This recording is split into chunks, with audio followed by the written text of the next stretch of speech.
going on? What's going on? Welcome to another Men's Table, episode 7. My name is Jeff St. James, or AKA Ask a Brother podcast. Why don't you fellas introduce yourselves? What? My name is Darwin McPherson, the one and only, the greatest, the most significant, the most magnificent, the greatest of all time and everything that ever existed.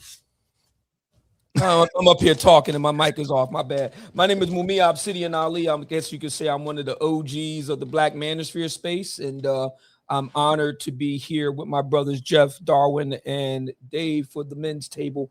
This is going to be a very difficult show. Yeah.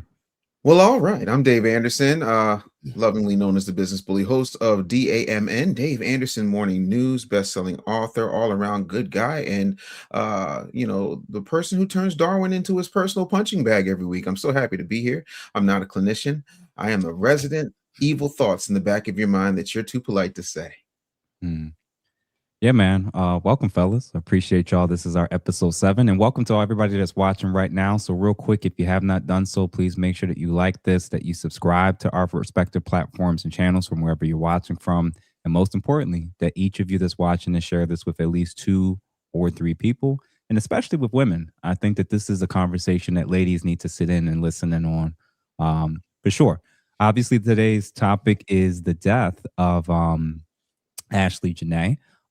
She was 31 years old, a lifestyle influencer. Ashley Robinson was her original name. Her Ashlee Jenae was her online name. Apparently, she passed or died right around April 10th this year while she was on a trip to Zanzibar, Tanzania with her fiance, Joe McCann. Strangely enough, me and my wife actually went on our honeymoon to that exact same location, which is very interesting. Wow. Yeah, well, Zanzibar, Tanzania, yeah. In terms of the circumstances of her death, just a couple quick initial reports to kind of bring us up to speed. With the initial incident, Robinson was found unconscious in her villa at the Zuri Zanzibar Resort and was later pronounced dead at a local hospital. The couple was in Tanzania, obviously, to celebrate both her 31st birthday as well as their engagement, which had taken place April 5th, just days before her death. There was apparently reports of supposed issues that resulted in a massive argument, which resulted in hotel management having to separate them and place them in different rooms. The official reports versus the family investigation. Local authorities initially were stating that Robinson had died by suicidal, actions, and specifically alleging that she hanged herself inside her hotel room. The family has some skepticism, reportedly. Her family and close friends, including her PR specialist, Savannah Britt, have publicly challenged that claim, calling her passing suspicious. And they believe Robinson was in a positive mental state following her engagement and demanding a full investigation. Up until today, up until that point, Joe McCann hadn't really been, he had not been detained. But apparently we have a new news update that we're going to play, and then the gentlemen are going to each share their initial thoughts of finding out about this news. Update on the death of model and influencer Ashlee Robinson. She went by Ashlee Jenae online. I obtained video of a news conference today in Tanzania in which officials say they are holding Joe McCann for questioning and they are holding his passport while police wait for the postmortem. We have been unable to reach Joe McCann. Now, yesterday I reported on this story. You may recall Robinson was on vacation of a lifetime in Zanzibar, an island off the coast of Tanzania in Africa. She was there to celebrate her 31st birthday with her boyfriend of about a year and a half, according to the family. Joe McCann proposed to her on that trip, but last week, something went terribly wrong. Police say Robinson was found unconscious in her villa and was rushed to the hospital, where she was later pronounced dead. Now, her parents received a call from McCann saying that something had happened, but they say it was the resort that told them about the death of their child.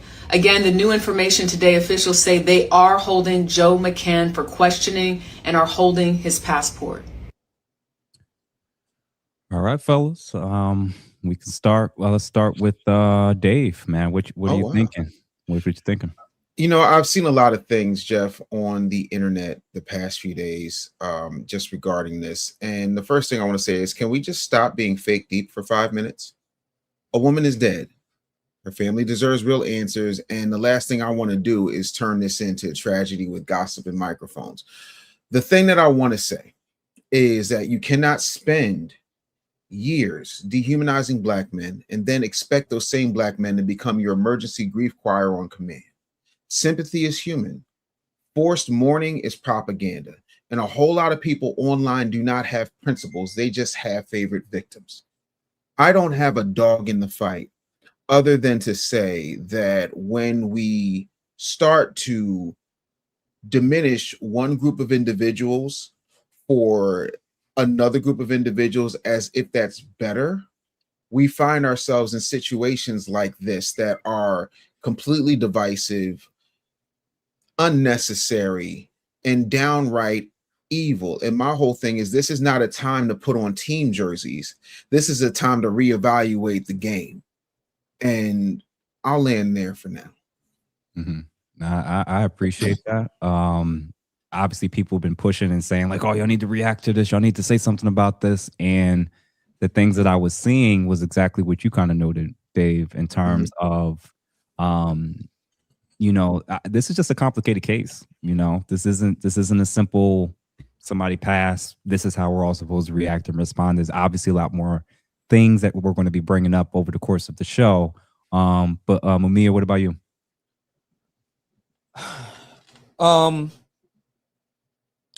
Since I am the senior man here, and not only in age, but also in terms of, I guess you could say, being one of the OGs of the Black manosphere, I just need to say this for the record. We're going to have a very difficult discussion because of the material that you referenced, Jeff. We all talked about this before going live tonight, but I just want to set the tone for now.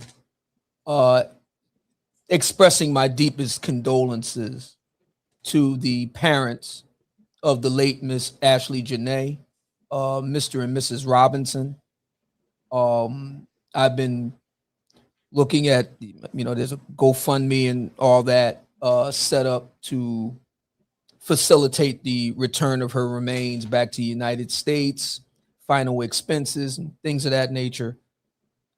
I don't have children of my own, but I can't even imagine losing a child, especially in the manner in which this happened. I mean, this is all playing itself out on the internet, and I can't.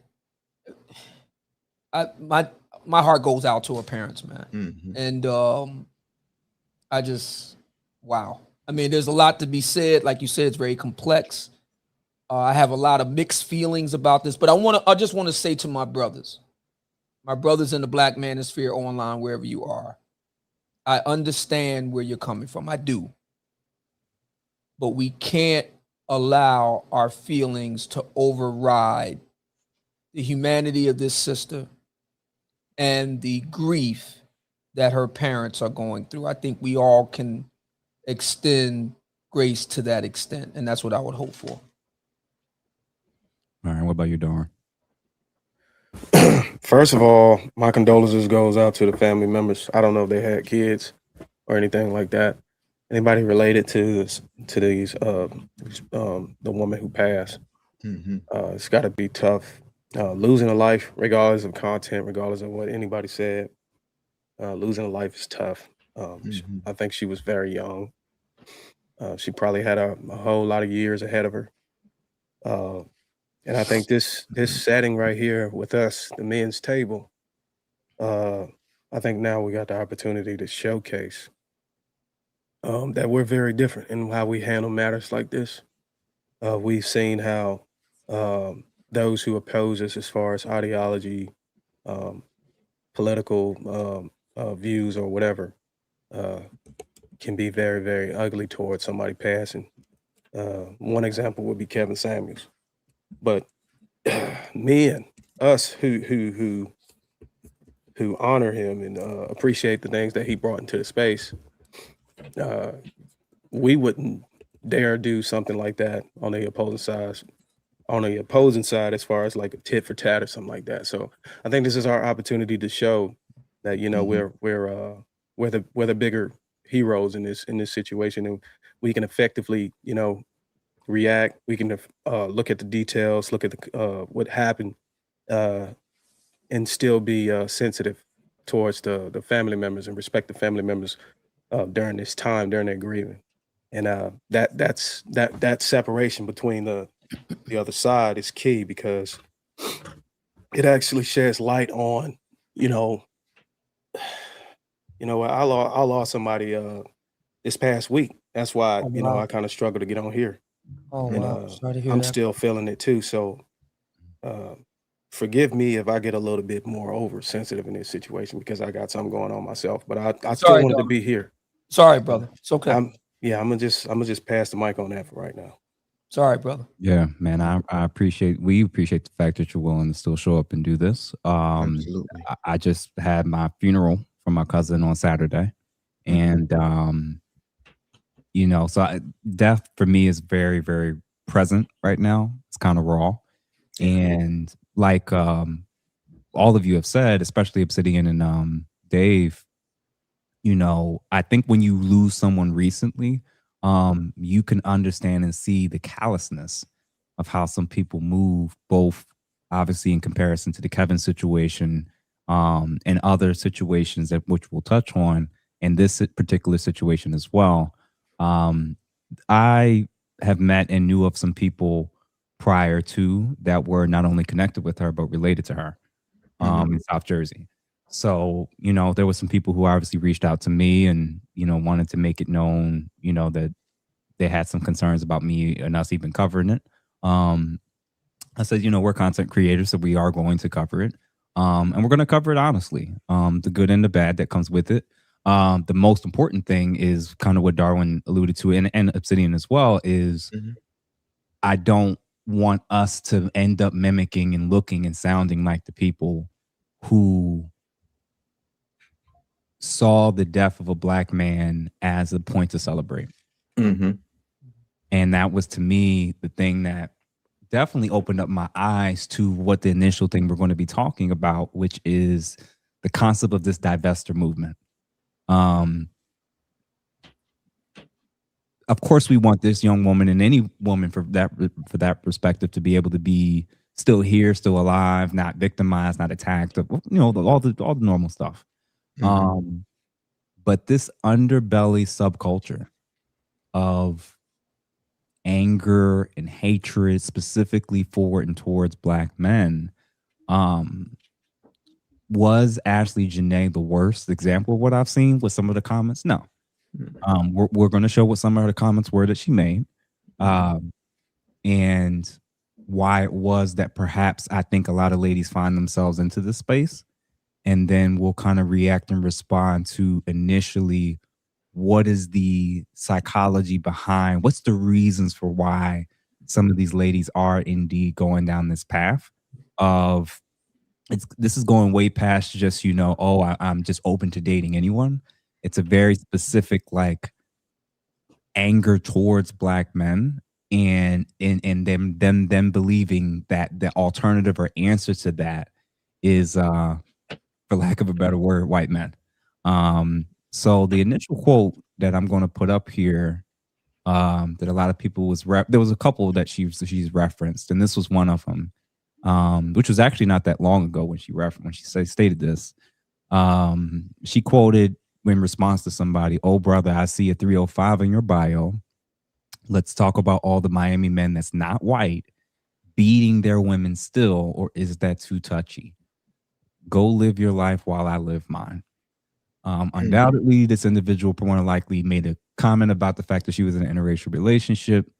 And unfortunately, this was her reaction in response to the individual obviously she was responding to. And the secondary quote that I'm going to highlight is this one. There's nothing like men who let you rest in your femininity, obviously referencing feminine energy, obviously the man that she was with. And then the second piece was, everyday Black men wake up and find new ways to embarrass us. Now, these are just some of the quotes I found, but she built an entire platform talking for pretty much a decade, reportedly, of talking about how Black women in mass should move away from Black men completely. White men are the answer. Apparently, they're not beaters.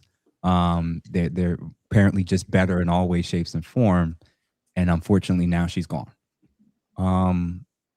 Before we get to the psychology of how and why you think so many of our women are ending up like this and starting to think this way, what did you guys think about the initial quotes that we saw on the screen?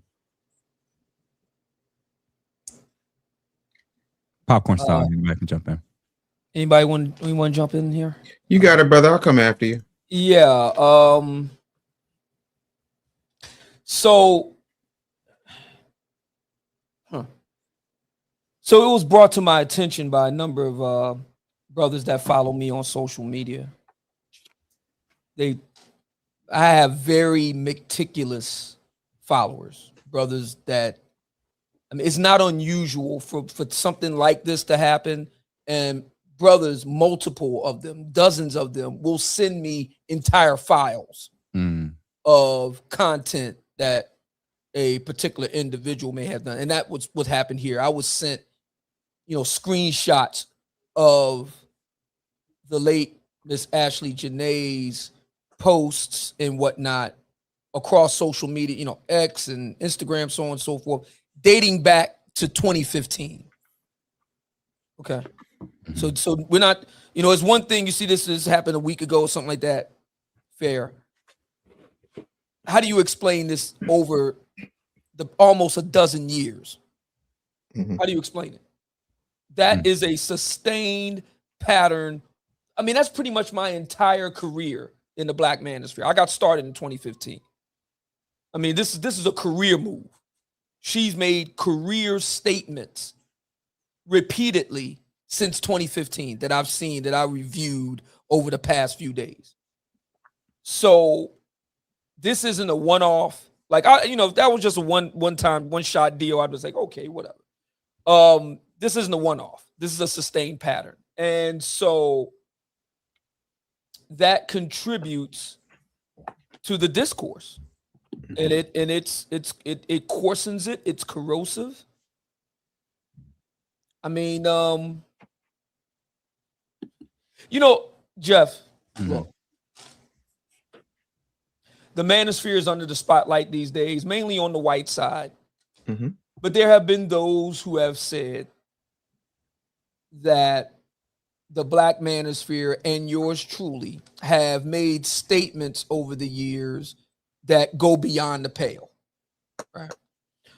And what I would say to that is nothing we've said, nothing I've said, I got 4 books, nothing I've said competes with what I've heard on the other side, if you will, the divester or swirler or Black women's empowerment. You can kind of toss in these various descriptors. It pales in comparison to what, I mean, it's tame compared to what these ladies have said. I mean, there are images of Black men hanging from trees. There are content creators who openly call for the mass Roe v. Wading, if you will, of Black male babies. There are just the statements are just so beyond the pale. I'm like flabbergasted by how it's been able to go on this long. And so you have this type of activity by this young lady who's now deceased going on for so long. I mean, they're ready to ban us for anything. They're ready to run us off YouTube, run us off of this platform, run us off of that platform for the slightest thing. I mean, we've dealt with this, and I'm not going to go into it here, but we've dealt with this sort of thing in-house. We've been touched by this. But this sort of thing is allowed to proliferate, I mean, for over a decade with impunity. I mean, and we're not supposed, and the thing that really bothers me about this is in Black American discourse, Black women have cultural license to say the most outrageous things. And we're all supposed to just act like we don't hear it or just pretend like it's not nothing. We're just supposed to just take it, basically. Black men. They can say whatever they want, as egregious as possible. We're just supposed to just act like that doesn't mean anything. So I'm very ambivalent in this moment, because on the human in me sees I'm watching Miss Jenae's father. He's clearly pained by all of this. But then on the other side, I'm looking at over a decade of posts by his daughter. And I have to wonder, in that whole thing, Netflix had a TV program called Adolescence, right? And it was supposed to be dealing with the incel problem, what's going on with young boys, what happened with the parents, etc. Fair enough. That's fair game. I have to ask, with all due respect, to Mr. and Mrs. Robinson, what was going on with your daughter to where for over a decade she's making these posts about Black men when her own father is Black? What was going on in the home to lead to something like that? Something is seriously awry. Now, my understanding is that they're not together. Mr. and Mrs. Robinson are no longer together. Mrs. Robinson went on to remarry. She did remarry a man who happens to be white. My understanding is that they had children together. Maybe that's got something to do with it. I don't know. All I know is this sister is making these statements over a decade in length. It's documented. You don't have to take my word for it. You can look it up for yourself. It dates back to 2015. What was going on in the home? When you say, go ahead, Dave. I'm gonna let you go, and then hopefully we can just. Yeah, no, we're gonna keep it pushing. I've always said you can't divorce the fruit of a thing from the root of a thing. You're not going to plant an apple tree and get peaches. It's just not going to happen. Behavior that is hateful is either observed or taught or experienced. Having said all of that, I think it's important to understand that we can hold somebody's choices and say these choices were not good and still say they did not deserve to die. I also think that when we talk about some of the misandrist vitriol that comes out of a lot of these individuals throughout this discourse that takes place, they are not as, I'm trying to find the right way to say this, as young, as in shape, as attractive as this young lady was. They are usually slack-jawed North American big backs. And as a result, they want you to accept them just as they are. And then when you don't, you're everything but a child of God.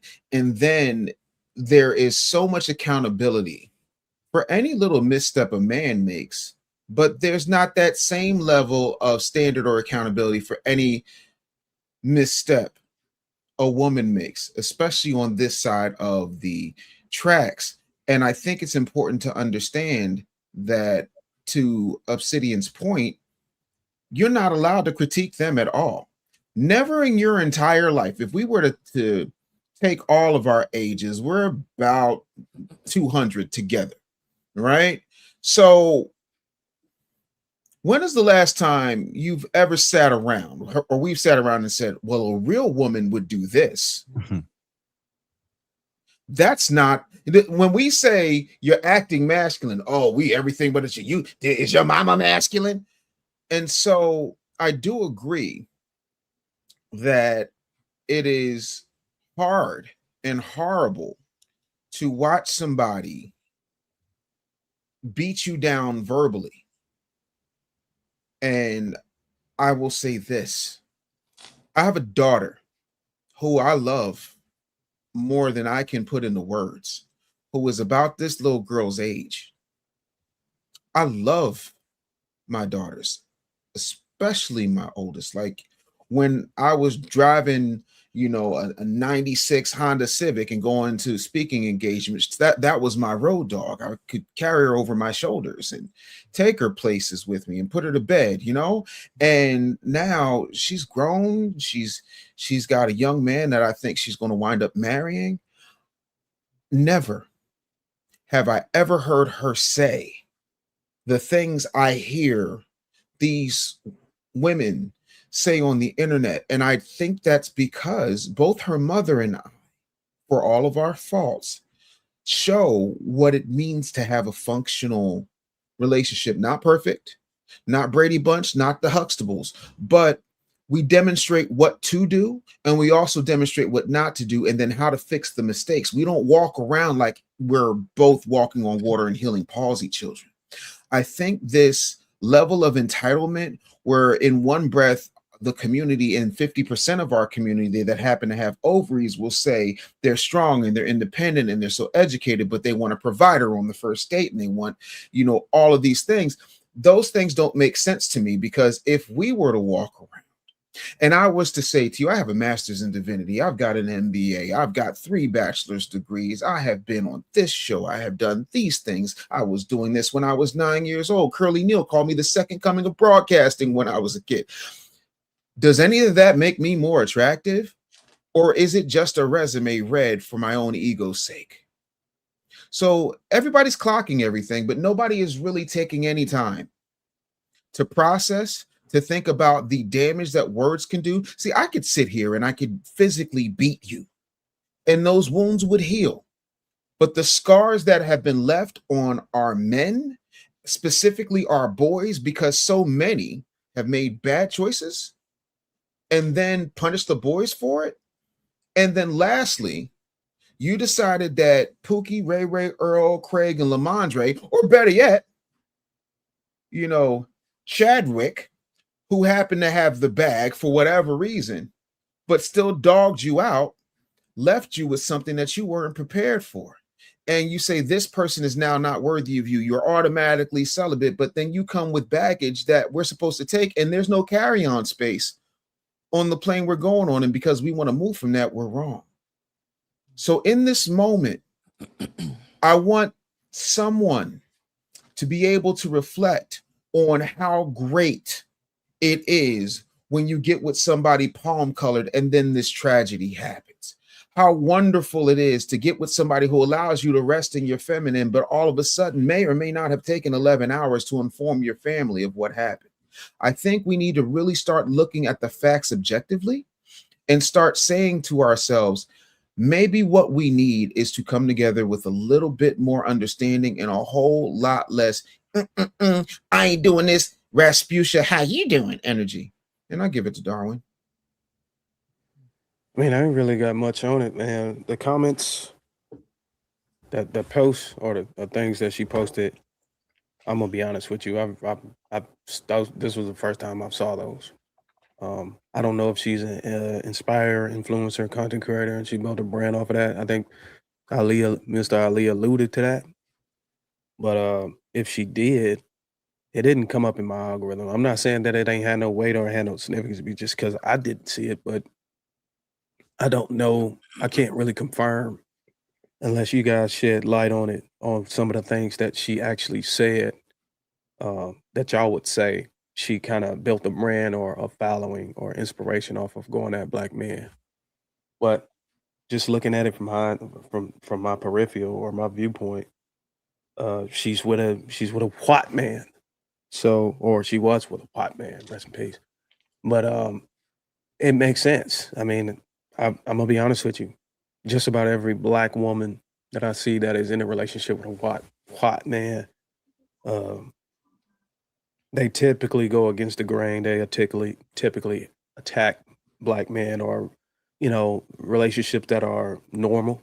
You know what? I don't even want to say normal because they're going to attack me for saying that that's normal.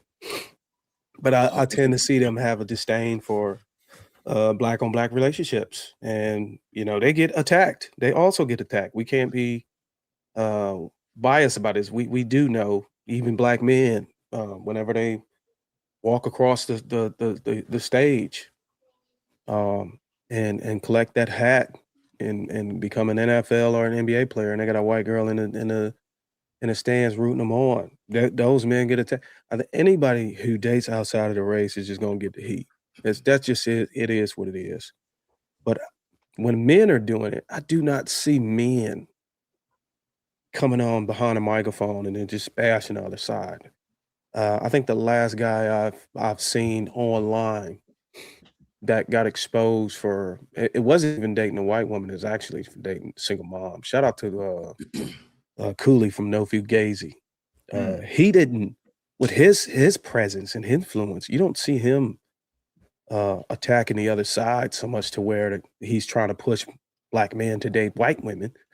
So I don't know any cases where I see black men who would date white women or get in a relationship with white women and try to pull black men out of date black women or try to put it on a pedestal higher than the other relationships. I just don't see it. So that's if that is what she was doing, then that's ridiculous.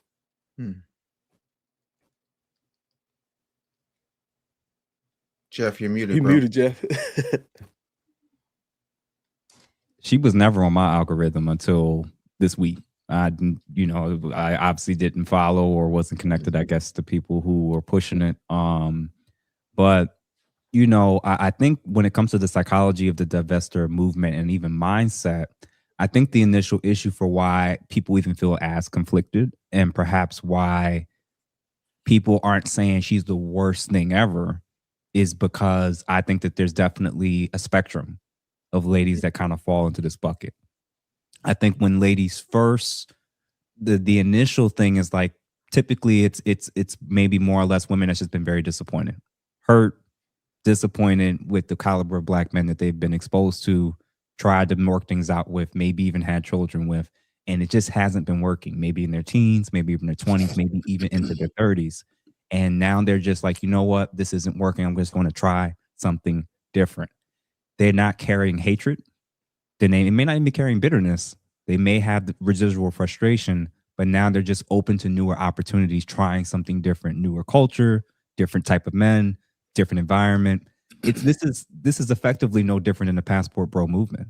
When you think about it, they're just trying something different, than what they're used to, right? And same thing with guys that are dating women from outside of their racial groups, cultural groups, nationalities or whatnot. That doesn't inherently mean that they just hate the people that look like them. They just, for whatever reason, may have just had more success dating out. The second tier to me, when I've been thinking about this for a little bit, is the people who also have the residual anger, bitterness, and resentment. These are the people who are prone to doing what many of the influencers, especially the more prominent divester ones, do, where they make a whole bunch of comments where they're constantly trying to highlight and frame and try to convince other black women. It's not just what I'm doing for myself. I think you also need to give up on black men. Right. And I just wanted to jump in on that point, if I may. Yeah. My weapon of choice as an AI assistant is Grok. And while my brother Jeff was speaking, I decided to do a little quick Grok search. I just want to read the following. I asked Grok, is it true? To get the accurate information is very important here. Is it true or accurate to say that the recently deceased social media influencer, Miss Ashlee Jenae, was a divestment influencer? Please explain and elaborate. Grok responds, quote, yes, it is accurate to describe Ashlee Jenae, real name Ashley Robinson, as a divestment influencer, or more precisely, a soft life divester. More on that in a moment.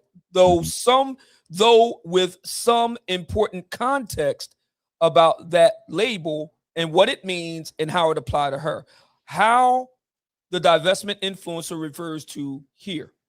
In certain online spaces, particularly within segments of Black women's dating and lifestyle discourse on platforms like Instagram, YouTube, TikTok, and X/Twitter, divestment or divesting is a specific term. It describes the intentional choice by some Black women to divest from dating or partnering with Black men, often framed as rejecting perceived toxicity, lower resources, or other intra-community issues, and instead pursue relationships with non-Black men, frequently white men, who are seen as offering better treatment, financial stability, and an easier soft life, luxury, leisure, and reduced struggle. Proponents often tie this to self-empowerment, hypergamy, and escaping what they view as systemic disadvantages in Black dating dynamics. Critics call it divisive, anti-Black, or fetishizing. It is not a mainstream or universally accepted movement, but it has dedicated influencers, communities, and backlash. Now, she has somewhere between 100 and 130,000 followers on Instagram alone. She does have a presence on TikTok. News outlets like BET and multiple reports describe her as soft life divester or Miami-based lifestyle influencer and self-described soft life divester. That's BET. She was in a visible, high-profile interracial relationship with a wealthy white man, Joseph McCann, crypto investor, and also head of a tech startup. That's my understanding of that. And it goes on from there. The summary is, in short, the label fits based on her own self-description, per reporting, her content and relationship, and how she was positioned in online discourse. It's not a slur here. It's a descriptor used in the exact subculture she operated in. Her tragic death doesn't change the factual accuracy of how she was known. If you're seeing the term in recent posts about her, that is why it's being applied. There were 45 sources that were aggregated by Grok on this. And I'll also say this briefly, and we talked about this earlier today. I actually wrote a book about this. This was not about divesting per se. This was a book that I wrote for Black women called The Book of Obsidian, the ladies edition. I wrote it 4 years ago, published it 4 years ago. There is a chapter in the book called The Swirling Wars, and it deals with this issue of what they call today divesting. Back then they call it swirling. Now they call it divesting. Same thing, different label. And I had centered in particular one Miss Crystalline Karazin, who's also known as the Pink Pill. She's kind of like the mother of all of this. Has been around on YouTube for a very long time. She predated me. I came along in 2015. She had already established the beachhead. She's been around since, well, I don't know, 2010, something like that. Like Dave said, I mean, this is where you see the fruit of a thing. And it's very, very, very tragic. And I appreciate that because and you acknowledge both the history of it, the nuance of it. My main point, and we're going to react to a couple clips, is the women that are falling into this space. It's kind of no different than like the discussions and arguments about what's actually happening in the manosphere, where everybody has pickup artists and game and just intersexual dynamics between men and women. It's all these different things that men are orienting and going to this space for. It's also the case when it comes to the umbrella term of quote unquote divesting. Now, my view is this stuff can range on the far end with especially with what Grok said. On the far end of it, it's anti-Black, it's misandrous, right? It's anti-Black male. And but the problem is that I think that there's ladies who they have varying reasons for how they get there and what their conclusions are about how they feel about men. Some of them, it's not actual hatred. Some of it is like, Dave mentioned it.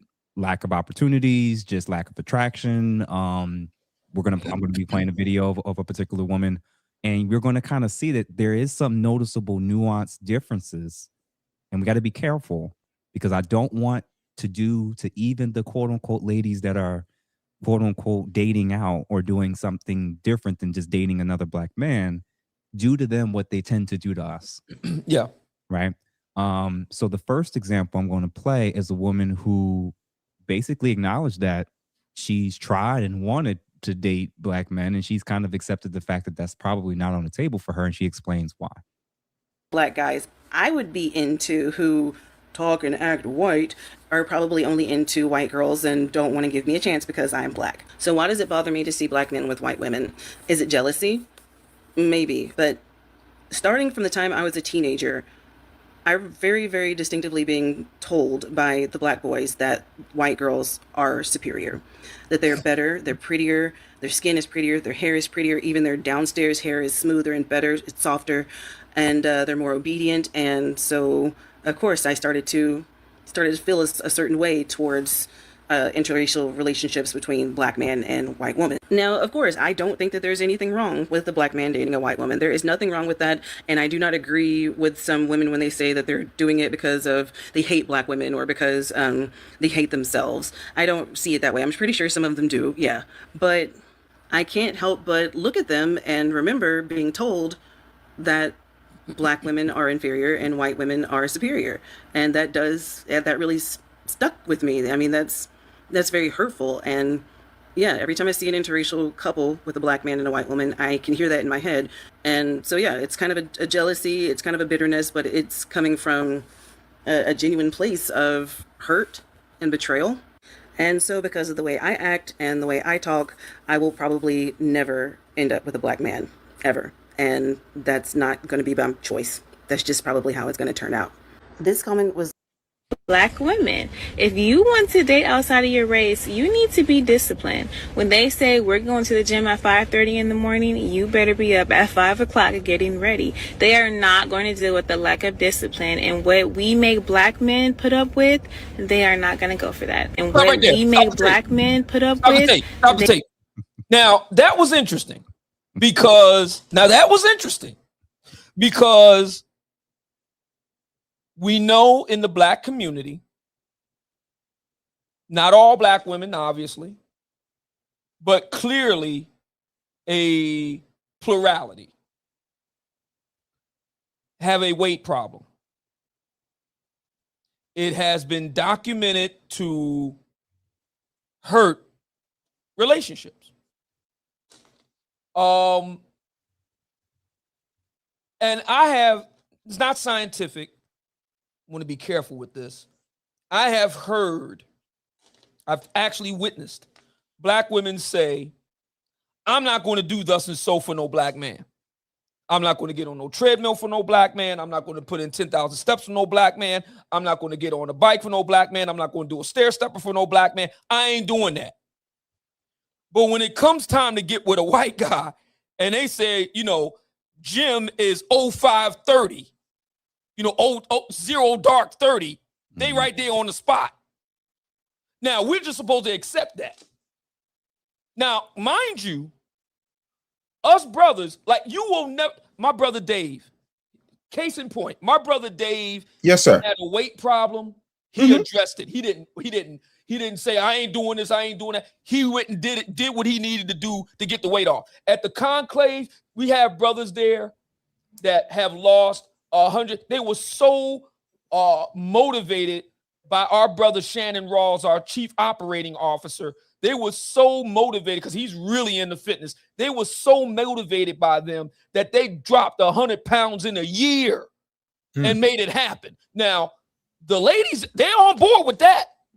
They want brothers with rock hard abs. They want brothers that live in the gym and eat like a rabbit. But when it come time for them to do something, I ain't doing that. But get Mr. Charlie in there. Oh, yeah, they right there. 0 dark 30. Before the cock crow, here they are, ready to go to the gym. Man.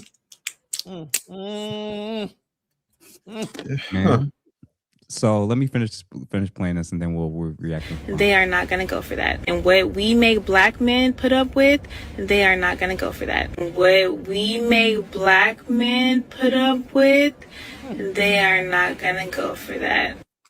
I've dated a white man. I married one. I have the experience. I'm done. Y'all are not going to like this, but I'm saying it. Y'all can say I'm a hypocrite. Y'all can say you can't talk, blase, blase, blase. In this country, the way it is set up, okay, black men need to be with black women. If we lived in a perfect world where racism and Jim Crow laws and racism didn't exist, I wouldn't give a fuck. Because then love could be love. But at this, where we are right now, no, y'all gonna be like, oh, but Amber, I was lost in the sauce. I did not know no better. And I always take it. I always go, you know what? You're right. I did it wrong. I did not do what I am preaching to do right now. If you are dating exclusively white women, you need to go to therapy, okay? And unpack that self-hatred that you got. You have a low racial self-esteem. It should be an honor to be with a black woman. It should be a privilege to be with a black woman. It should be standard. It should be traditional to be with a black woman. I judged black men growing up. I was young, dumb, and stupid, right?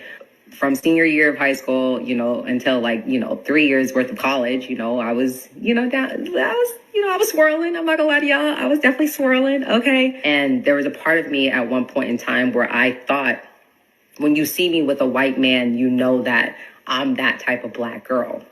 And I don't know what type of black girl that I was thinking in my head, but I was thinking.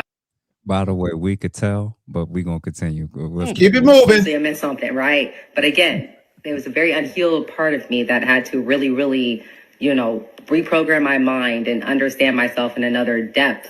The connection I have with white men can never equal the connection that I have with black men, right? Like it just will never equal. There's just something that's just always going to be divided, right? And I feel like that's just me personally, how I look at it. There's just something magnetic between black men and black women when they are in union with each other. Like you cannot match the chemistry, the energy, the passion between a black man and a black woman compared to a black woman and a white man. That's just my personal opinion. Something that I see a lot. How is it possible to be such in simpatico with a black man when she got that fake the funk Storm from X-Men wig on her head? What we're not going to do is disparage one of the greatest Marvel superheroes who has ever lived. Because Storm's hair is actually her hair. Yeah, okay, exactly. She commands the wind. First of all, part of her mutation. Yeah, but what I need you to understand, Obsidian, is Storm's hair was never stiff. Never. She couldn't get her hair from Temu. Okay. Jeff, roll the tape.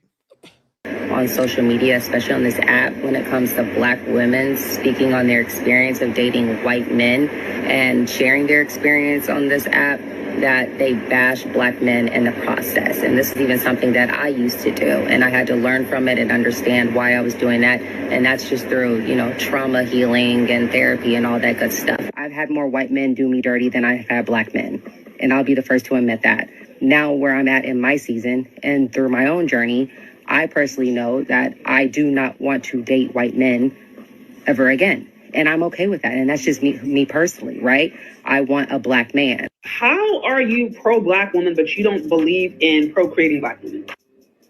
Y'all notice that? Y'all notice how many pro-black woman pages promote swirling, promote black women expanding their options to non-black people? But then you want to sit here and act like you're pro-black woman? Basic pro-anything 101 is believing in their existence. Like, if you want black women to exist, that still requires two black people getting together. Because also these same pro-black women are going to want to sit at biracials and be like, oh, that's a biracial. She don't fit in this group. So y'all have all these standards that what really makes a woman black. But then some of these same ladies will really sit up here and be like, they need to expand their options though. So it's like, you say that you're for a black woman, but you don't believe in procreating black women. That don't make any sense. Like the logic is not there. Like when you start to just try to look at things just from a purely logical standpoint, and you're like, this actually doesn't make. Listen, I'm going to 50 million abortions. Well. I think now the reason why I wanted to play the spectrum of all these different ladies, they all had different, radically different reasons, explanations for how they got there, what they tried, what they were angry with. The first lady, I think that was the first woman or so, she was like, she didn't even have the anger. She just, maybe it was her looks, maybe it was her aesthetics, maybe it was her weight, who names it. Like black men. Now she had a caveat, the black men that she wanted didn't want her. And then she ends up dating out and concluding that may not, me ending with a black man may just never be the thing for me. I mean, that may just never happen.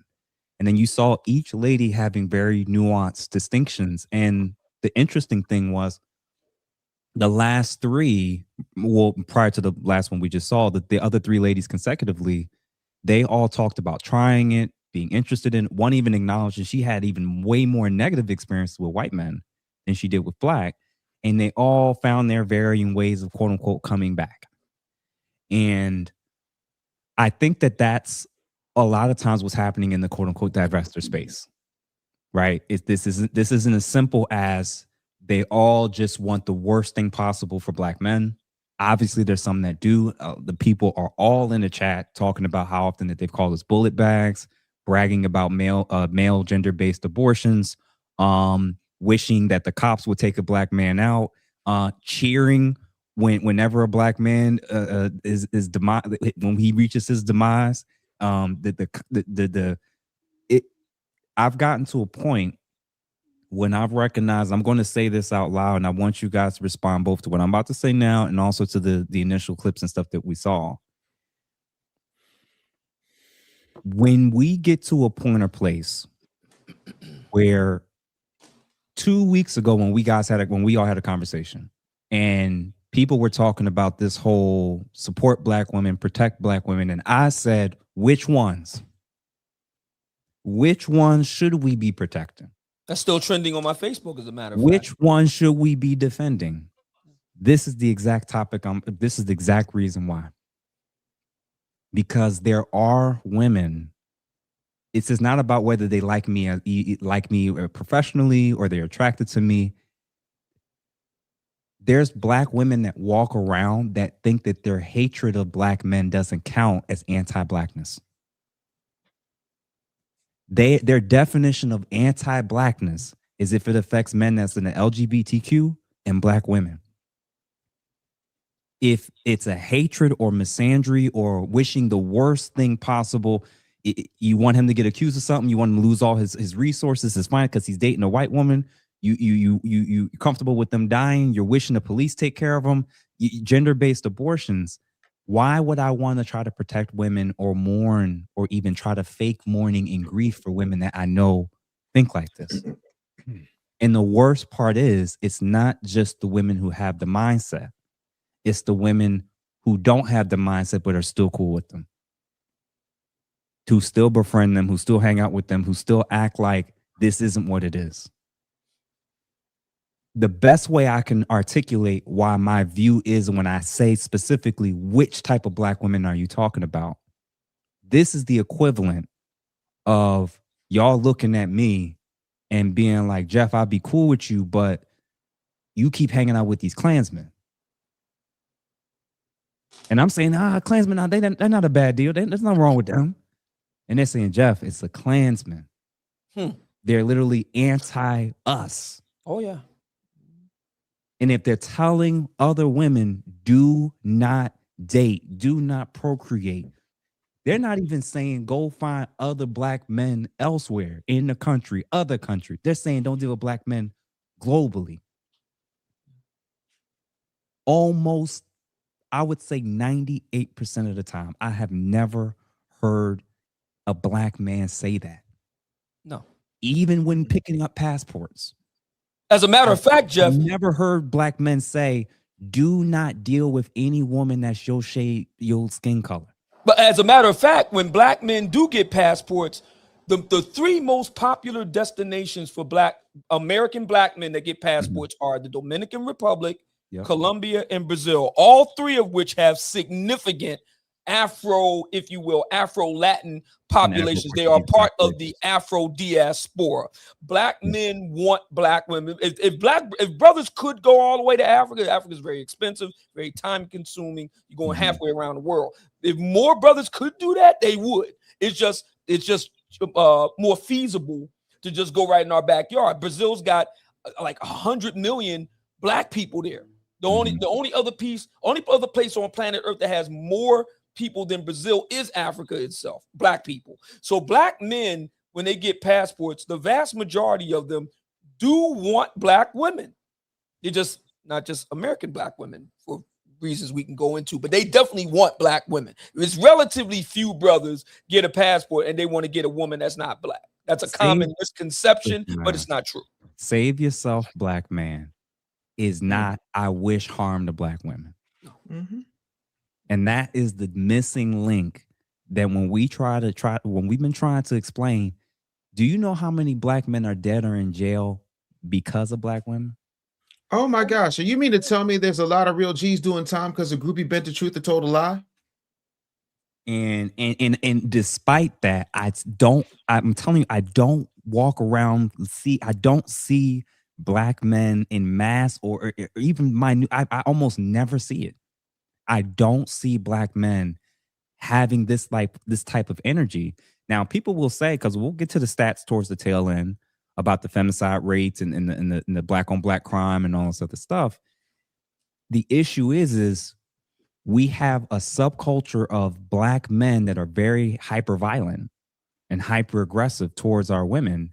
And if and when the police can find out who they are and where they are, they get taken care of. We have black women with this mindset who do not present their aggression in the same way these black men that are criminals do. So you can have a mindset where you wish the worst, want the worst, and are willing to co-sign and jump on bandwagons to attack, destabilize, destroy black men's legacies. And you can get what you need done in the womb, so you ain't got to get no handcuffs on you. Darwin, what you thinking, brother? Well, that first woman in the video, I think she was lying. I think she was full of shit. Full of crap. Sorry about that. But why you say that? She was talking about when she was in school. I don't know if she said high school. Oh, yeah, the light-skinned sister. The light-skinned John, yeah. But I know in high school, you talking about high school boys, she's black boys who've been around. They don't use terms like white women are more superior or you're inferior. That's not even in their language. They're not even at that level of that deep in terms and in the differences in races at that level. So I know she was lying. There's a translation. And I think they was referring specifically to her. Hey, look, these white sisters over here look better than you. You know, they way lesser than you. They finer. And she didn't really go levels deep into why she was jealous, because she said she think it was jealous. Like, what are you jealous of? You know, you're jealous of Katie and Becky. You know, what is it that she didn't expound on that really? So I think she was just lying. She was just all over the place. But this thing about protection, I know you mentioned something about black women saying that we need to protect them. Like, what does that even look like? How do you protect and this is something I'm genuinely asking the question, if y'all can answer it. How do you protect black women today? And what does that even look like? Especially when black women don't even look to us as their leader, as their head. The only black women I see protecting is the one that's under your covering, the one that's your significant other. Any black woman outside of that, it's almost unrealistic to even try to render any protection. And I don't even know what it looks like, and I don't even know where it starts. Can you even tell how do you protect somebody whenever you try to give them guidance or direction? They don't have to yield to it. There's no way you can protect anything like that. So that's a genuine question. I don't understand. Maybe y'all have a different understanding of what they mean when they say that y'all need to protect us. Because if you go ahead, Dave. Maybe I'm sorry, Darwin. Yeah. Here's the thing. Two things I want to say. The first is this comes down to, let me put this in terms that everybody can agree on and understand. Back in 2020, when all of a sudden the movement, not the corporation, but the movement Black Lives Matter came up, and those who were not Black started to say all lives matter. To Jeff's point, when people say save yourself, Black man, that doesn't mean, well, what about Black women? It's as ridiculous when somebody says, hey, I'm talking about the AIDS crisis, and they say, well, what about cancer?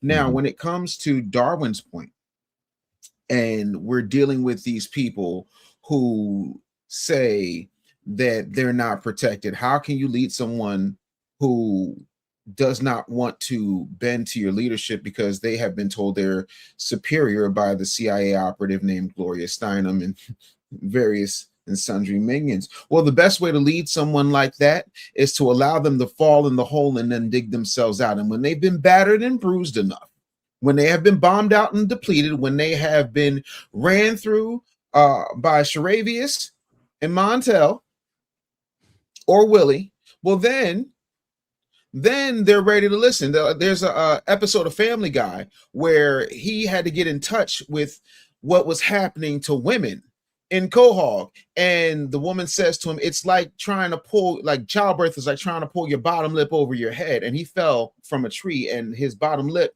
got pulled on his head. And he said, now I understand. And she said, now the healing can begin. Sometimes you have to let somebody take the ass whipping you've been trying to prevent them from having in order for them to understand that they need some straightening. If you have the ability to submit to your boss, if you have the ability to get up at 5:30 in the morning for Brad, Trevor, Liam, or Biff, then you can do it for Andre, Darwin, Mamiya, Jeff, and you ain't got to do it for Dave. I got my own, but the willingness to do that is something else. Also, after a while, if you don't want to listen, there are plenty of Black women who will. And I'm not going to sit on this panel and act like there aren't, because we know that there are. I know at least 75% of this panel, even though we may have some problem times with our wives, have wives that are willing to listen. Otherwise, we would not be with them. But everybody ain't like that. You know how they say it takes a village to raise a child? In every village, there's a village idiot. And that's an underestimation. I think the majority of the people in the village are idiots. And the only way they get from being an idiot to being worthy of protection is they have to stop being so uncoachable. And the only way to do that is for them to fall on their heads. They have to take the lessons because they think going out there is going to change something. I'm going to say it like this, and this is my last explanation to you, Darwin. I remember once telling my mom, I've been working since I was 9. I know what I'm doing. I got this. Then I went out into the world. 34 cities, 19 states, television, radio, film, stand-up, all these different things, trying to figure some things out. I've been there, done that, all of the things. And it was not until I had my 2 little girls that I would pick up the phone and I would call my mom. And I say, hey, Mom, you remember when in 86 when I broke that lamp and you said one day, bop, bop, bop, bop, bop? I said, well, damn, Devlin did the darnest thing. And it reminded me of that time you tried to tell me and I didn't listen. And she would laugh all the way in Arizona and hang the phone up. And I call her a couple days. I said, Mom, why you hang the phone? Yeah, because I had no idea what you're talking about because, I remember telling somebody who looked like you what it was. But see, now you get the lesson because you had to see your children do the same things to you that you used to put me through. They don't get it by us telling them. See, white women are trained to understand. And this is not me pedestalizing white women at all. I got a Black woman at home, locks longer than mine. But white women culturally are trained to obey. There's a hierarchy, whether it is Jewish women, Italian women, Indian women, Chinese women, they are all looking at the father as the head. And so when they marry, they treat their husband as the head. And they're not saying, well, he has to be a leader right now because 90% of y'all can burn Kool-Aid in an air fryer. So while you're looking for leadership, You have to be willing to be a great follower. And you can't be a great follower if you're so hyped up, pumped up, and believe that you're strong and independent. But I digress. What the hell do I know? I'm a pro wrestler, for Christ's sakes. I mean, I don't even think black women protected Jonathan Majors. Yeah. And again, we're actually going to jump on that pretty quickly when it comes to what's happening when black men are involved in situations and scandals or even resulting in death of themselves, and they're with, non-black women, and seeing this shift in energy where I'm reading the comments of droves and droves of black women saying, what she said wasn't that bad. She's still a human being. At the end of the day, she still deserves, whatever. They can see her humanity. Mm-hmm. Despite whatever actions and things she's done or how she's moved or how she's built up her platform. I'm not upset with their ability to see Ashley's humanity. I want them to. I want our men to. I want them to use this moment as a picture to reevaluate if they have the capacity still to show up and see the black men that are dating and dealing with non-black women and realize, why can't y'all extend the same thing?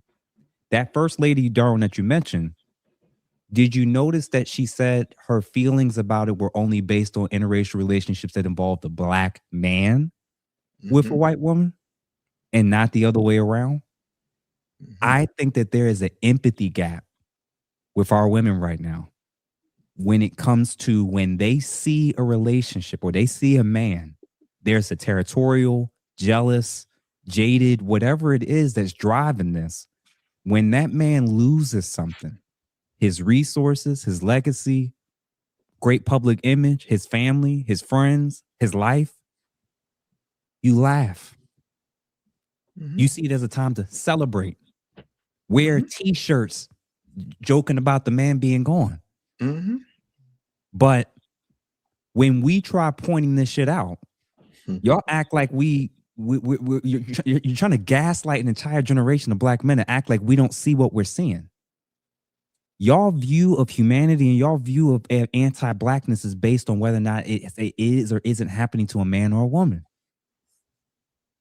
This person just wrote, and this is a great question. Thank you, Eric, Eric Alexander for the 99. To the gentleman on the panel, is there any explanation for women who had positive male figures in their lives, like dads, uncles, brothers, and male friends, etc., but still end up as anti-black misandrous when they had all the examples of the men who they should be with? That's a good question. I'm going to tell you this. This is an excellent question. I think that we downplay the power of the media, social media, music, women's need to fit into groups and not wanting to be outliers, the socialization impact on women when it comes to their psychology. Women move more as group thinkers, generally speaking, and when the environment and the culture is now more anti-men, is now so pro-feminist to the degree where we're now questioning whether or not we need men at all. Is having a boyfriend embarrassing? Now you don't want to be the woman who's standing out, who's being called a pick-me, who's being called male-centered. They're coming up with shaming language for women saying and doing and moving in ways that are healthy and that men are attracted to and want. As a result of this is now what happens. It doesn't actually matter what their damn home training was, what they came from, and whether or not they've even been through nothing with most guys. It's who are the women that's around them? Who are the women that they're being influenced by? That now is a greater factor that as men, we now have to look. I can't just look at the family you come from. I have to look at the girlfriends you've adopted and brought around yourself now. I can no longer go off if she's coming from a 2-parent household. Is she coming from a church? That don't mean nearly as much as who's the women that she's gravitating to and listening, because who's she going to run to when we do have problems? Is she going to run to women that speaking life, or is she running to women who have black misandrist mindsets, who are anti-family, anti-marriage, and pro-divorce. Well, think So about it. that's why I think that this is happening. But what about you guys? Think about it like this. It's a good question, obviously. But there's no really way to phrase it. But let me just use a sitcom from the 90s. And ask y'all, frame a question. On a scale from 1 to 10, what is the likelihood of a woman, a black woman that has the lifestyle, not necessarily that extreme, but just similar to Hillary Banks? Could you really see Hillary Banks leave from Uncle Phil and what is his mother name? Vivian. Vivian. Yeah. And not have a likelihood of cleaving to a white man? Just based off of the atmosphere in the house and the lifestyle, the way they talk, Community, the prestige judge. Yeah. They insulated by wealth. It just seems like whenever they go down to the hood, they're gonna be like, oh, wow, they're gonna be awkward. You know what I'm saying? So if a black woman, I think the likelihood of a black woman that's coming from a typical setting like that will probably feel awkward around the hood. The real niggas. Excuse my language. You know what I'm saying? It just, I don't know if y'all see it that way, but it just whenever I see the persona of a black woman, similar to like the what is her name again? Hillary, right? Hillary. It just almost feel like that she would probably be with a white dude, and she would most definitely go to a PWI. You know what I'm saying? And end up being, having things in more common with white brothers, or even friends with white girls. And it might be a stereotype. I might be an extreme stereotype, but that's just the lens I'm seeing it from them. I might be reaching with it though. Nah, what you're saying is a lot of this is environmental. A lot of hold on before you go. In contrast, yeah. If you take what was the girl name that came from Pops and What You Call Off of Friday? What was her name? You talking Craig's about sister? Nia Long character? What was it? No, it wasn't Nia Long. That's the girlfriend. It was the sister. She come in every now. Regina King? Yeah, Regina King. Okay. I don't see her with a white dude. You know what I'm saying? I see her coming. She probably go to HBU, CU. She probably date a black man. But if you look at those two in contrast, then you might be able to see what I see as far as the likelihood of them going white or staying within their culture based off of the setting they came from. So I think that has a lot to do with it whenever they be coming. Oh, I don't date the brothers. You know what I'm saying? Bro, that's a part of it, but I've seen the opposite. I've seen women that came, like you said, like the guy just said, they come from great backgrounds and then they run to the thug. Yeah. Right? So that happens that too. All the time. And I've lived in both the hood and the projects and in the suburbs. And I'm telling you, all three of those categories, 80% of the women was looking for that type of guy at one point. And for me, I'm gonna say it again, the combo of their own immaturity, the when they're younger and thinking they have the options, the seeking out the thrill and the exciting guy who's very charismatic and all this other stuff, on top of the type of women that they're surrounding themselves with, when they have that many negative experiences with those types of men, or worse, they surround themselves with women where they don't even need those past negative experiences to still act and talk that way. Now you get women that's married to good men and still hop on social media and still talk this way because they're trying to fit in to the girl sister code, to the sisterhood. This is what I meant about the group think part. You do, as a woman, you don't want to be the pariah. You don't want to be socially ostracized because you're the one that's talking about being in a good relationship when your other girlfriends can't even get a good date. You got a stable home and women are now talking about them being ashamed to share things because they don't want to come off as boasting about the positive things happening in their relationship.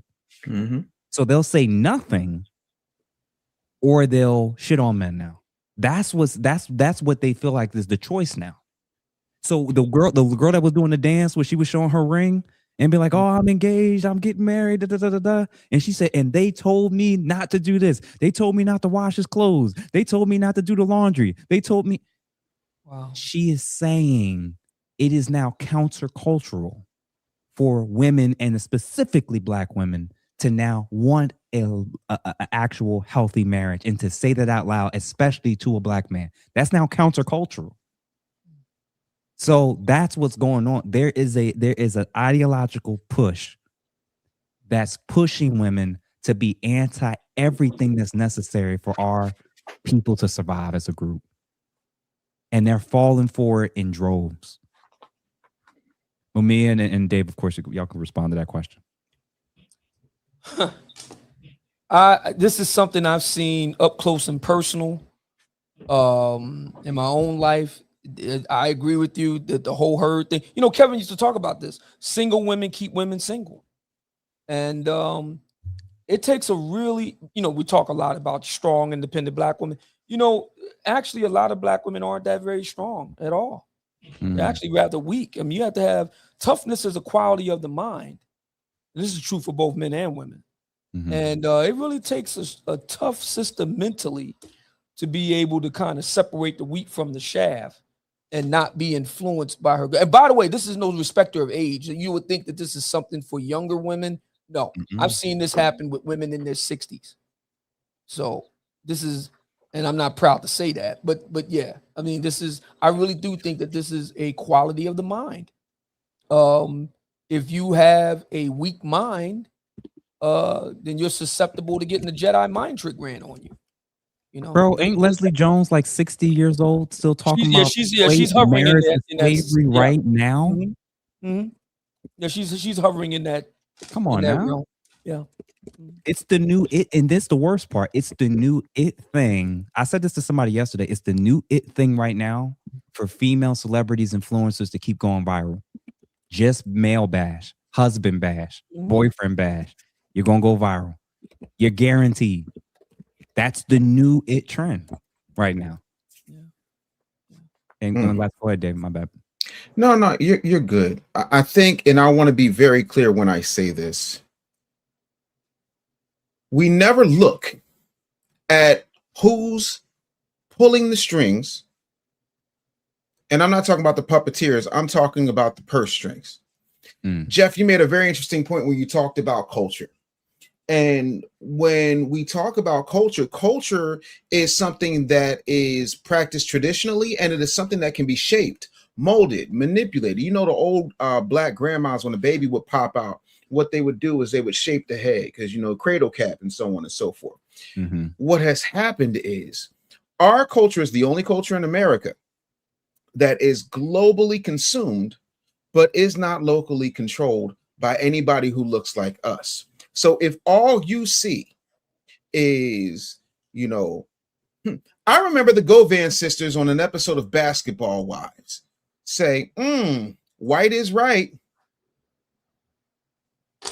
You got, and not to stay on the basketball thing, but you got people like Matt Barnes telling Stephen A. Smith, you know, he's doing damage to Black people. Bro, you live in a gated community and you got better hair than the Soul Glow guy.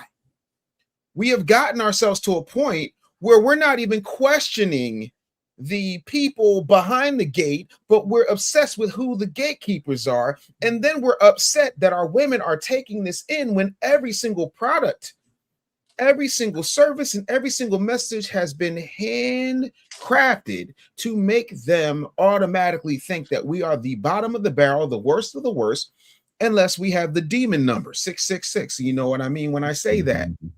Right? So if you got one person who's worth 230 plus billion, you got, and that's Zucks, you got Bob Iger running Disney, which is ABC, Hulu, Disney Plus, ESPN, Star Wars, and all that type of stuff. Hell, did you see the new Star Trek? Name a strong Black man in that show. You can't. Brian Roberts, who I met with when I told him streaming was coming, he looked at me like I was crazy. He runs Comcast, which is NBC Universal, Peacock, Bravo, MSNBC, all that good stuff. Then you've got, you know, the folks at Spotify. Sherry Redstone is still running Paramount, and Paramount just bought a bunch of stuff. There's all of these things. Hell, Netflix controls the Breakfast Club. And you can't stop them from consuming it, even the smart ones. Hell, there's a girl named Amanda Cerny who you would never be able to pick up out of a lineup, you know, who is with the streaming network, the one with the baddies. I don't know what you call it, but the thing of it is, a lot of these folks do not look Zeus like Network? us. Thank you. A lot of these folks do not look like us, but they continue to profit off of us, and we never question why they're doing it, because they have us so busy fighting each other and so busy talking about who is this and so busy talking about Kevin Samuels. Hell, Kevin Samuels died before my brother died, and my brother's been dead since 22. When you understand that not only can you not divorce the fruit of a thing from the root of a thing, you can't talk about the harvest without talking about the farmer. Who's harvesting? Who's planting the seeds, and who's controlling the messages?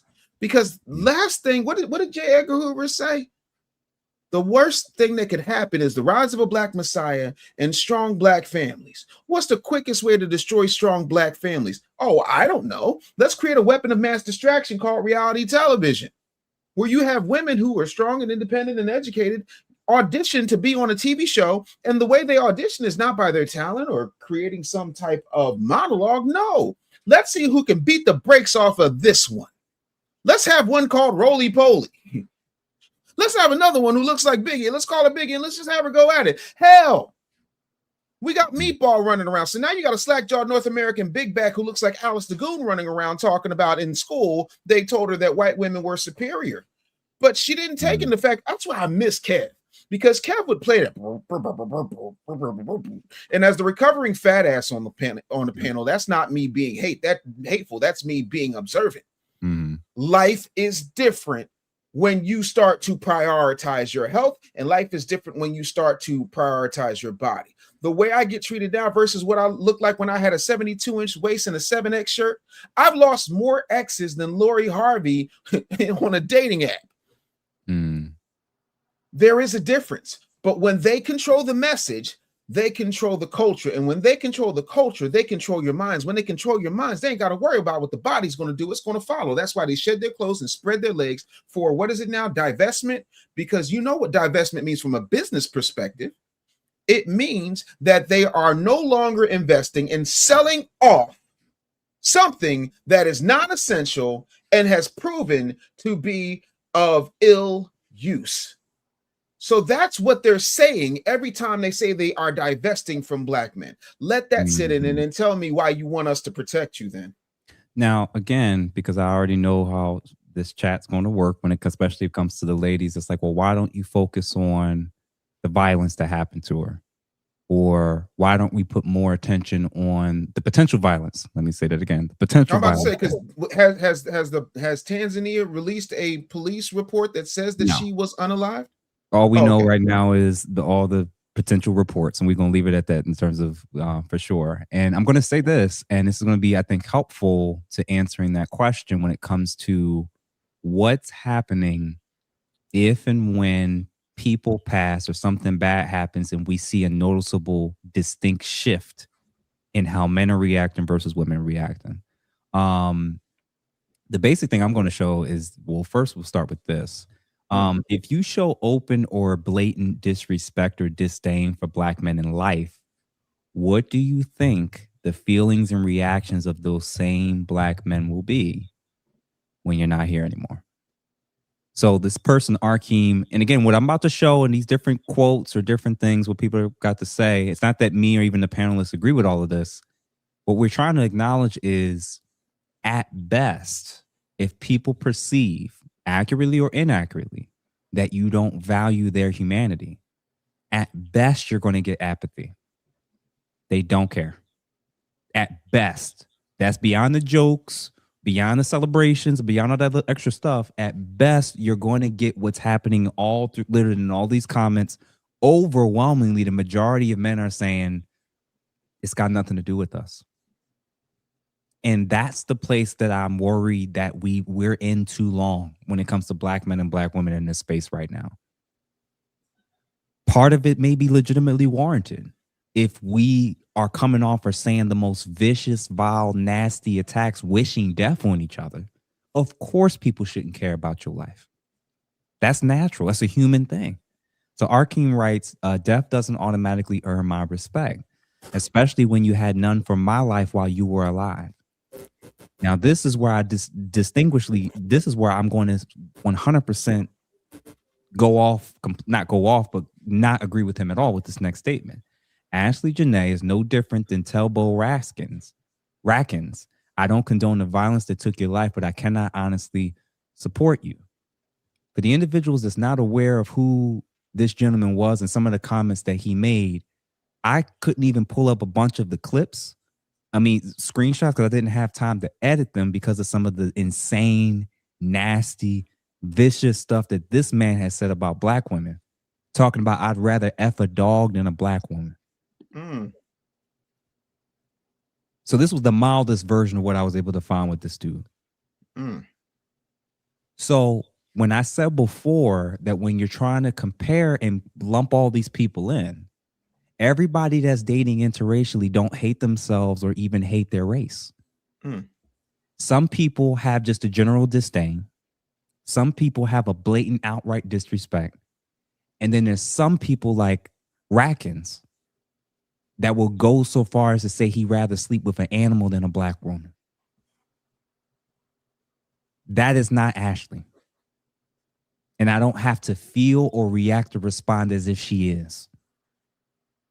These people are not the same. This young lady and this man are not the same to me. They're not. They both could have had problematic statements about their race and then in the opposite gender. Absolutely. Ones I vehemently disagree with. But we got to be careful. Even with somebody that I disagree with, and I think may have said things that cross the line, that doesn't mean she's at the level of this gentleman. Because there is degrees to quote unquote what we're talking about. And if one of these results in leaving you to be more apathetic, or the other results in you having almost like a visceral reaction to it, in the end, my view is, and this is going to be a great question that we're going to have to wrestle with at the end, what is the reactions that we're noticing that we're seeing from black men and from black women when stuff like this happens? What does this actually reveal about our character and who we are as people? But before we answer that, and I know you want to try to follow the trying to have structure with this show, but it's just something important that I think we should address. I think we gotta draw the line somewhere. We did whenever it came to this. How do you say it? Diaspora, FBA, all this stuff. What makes a woman a black woman? Because if y'all are saying that people who have the same skin color as us is not black, but y'all are still calling this woman right here, who pretty much, what do you call it? You pretty much negated. You pretty much said that I'm not with that color. I'm not with that side, or I'm against it. How are we still calling her a black? Why are we still referring her to a black woman when all of the things that y'all are saying she stood for or she proclaimed was totally the opposite of black? Do we still claim her as a black woman just because of the color of her skin? Because that's a contradiction to who we don't claim. We don't claim the Jamaicans. We don't claim the Africans. We don't claim the Haitians as black people. But we call this woman a black woman whenever she blatantly just goes against, deviates from being black. So what are we doing? Can we draw the line, or are we gonna blur the line? No, we can draw the line. Let me be clear. Being a foundational black American is being a foundational black American. Period, point blank. That is a lineage. You don't get to choose your lineage. If that's the case, then Rachel Dolezal would not have been ostracized. That has nothing to do with you having a Yowza Boss, Shade Tree, House Coon, Bed Wench mentality. Mentality is taught. Lineage is encoded in your bloodline and your DNA, right? Every human being who has ever walked the face of this planet can be traced to one ancestor in Africa. If that's the case, then my Vietnamese godparents that my father had on his side would be black by that definition. She is black regardless of her mindset. I'm not a particularly huge fan of Clarence Thomas, but he's black. Byron Donalds is Jamaican. You understand the difference? You can have, like, you would never go to Pakistan, even though Pakistan was chopped off from India by a border that was made by some white folks. And the Indians that went into Pakistan are now called Pakistanis. If you call a Pakistani an Indian, they're going to look at you crazy. Why? Two things: lineage and culture. Even though they're exactly the same. Haiti and the Dominican Republic are by a line, and then one it has French colonizers, the other one has Spanish colonizers.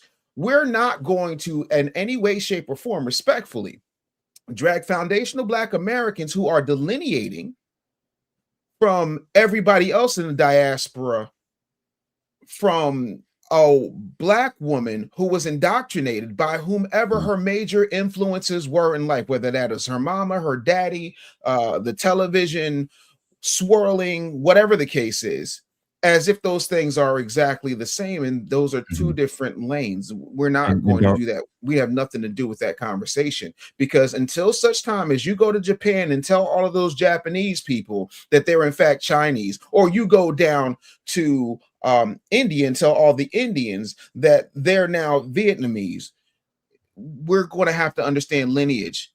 Yes, we're all Black, but we're all different. There's 54 countries in Africa. Out of those 54 countries, there are thousands of tribes and even more languages. So are those people wrong by saying, no, I'm not Ghanaian, I'm Nigerian, and I speak this, and I'm from this particular tribe? No, it's delineation. And if anybody has an issue with foundational Black Americans delineating, then they need to take all their Nigerian, their Cuban, their Haitian flags out of their Instagram profiles. But that has nothing to do with her mindset. We can reject the mindset and say you're ostracized from us socially, but that has absolutely nothing to do with what your lineage is. Right. So Darwin, just to clarify, because I wanted to throw this in there before you respond to Dave.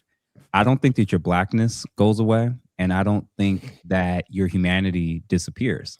I think the difference is what Dave is saying is the expectation of camaraderie, socialization, being able to build together, network together, and do those things, that tends to shift. That may go away because now we may perceive you as we're not on one accord. And I think, like, whether it's how we vote, how we move, who we marry, who we have sex with, that's how you differentiate and change who you think you're equally yoked with and aligned with or not. I'm not going to do the thing that people have done to me when I decide I'm not going to be on a Democrat plantation anymore. Now I'm not Black anymore. So I'm not going to do that to her because I may disagree with some of her comments that she's made, even in reference to people that look like me and me. And as far as a category, I'm not going to do that. And so for me, I understand the need to differentiate and to distinguish. And that's why I notice when I said what type of Black woman, I didn't say this, well, half of them are Black women and the others are not. I'm saying what type of Black woman, what caliber of character are we talking about? If that makes sense. Well, I think y'all are partially understanding where I'm coming from. Mm-hmm. I'm not arguing, or I'm not trying to make a case that her Blackness goes away. Mm-hmm. But if you were to ask the woman, do you identify as a woman or as a Black woman? And I think it was the doctor that we had on here a while ago. I think he said that a particular movement convinced Black women to identify as a woman first before they were a Black woman. In fact, I did a study on TikTok a week ago, and I am Black is 7 on a list. And the things that are in front of it, number 1 is I am a woman. Mm-hmm. Number 2 is feminism. Number 3 is Democrat. Number 4 is career. 5th is pro-choice. 6th is religion. And then it's I am Black.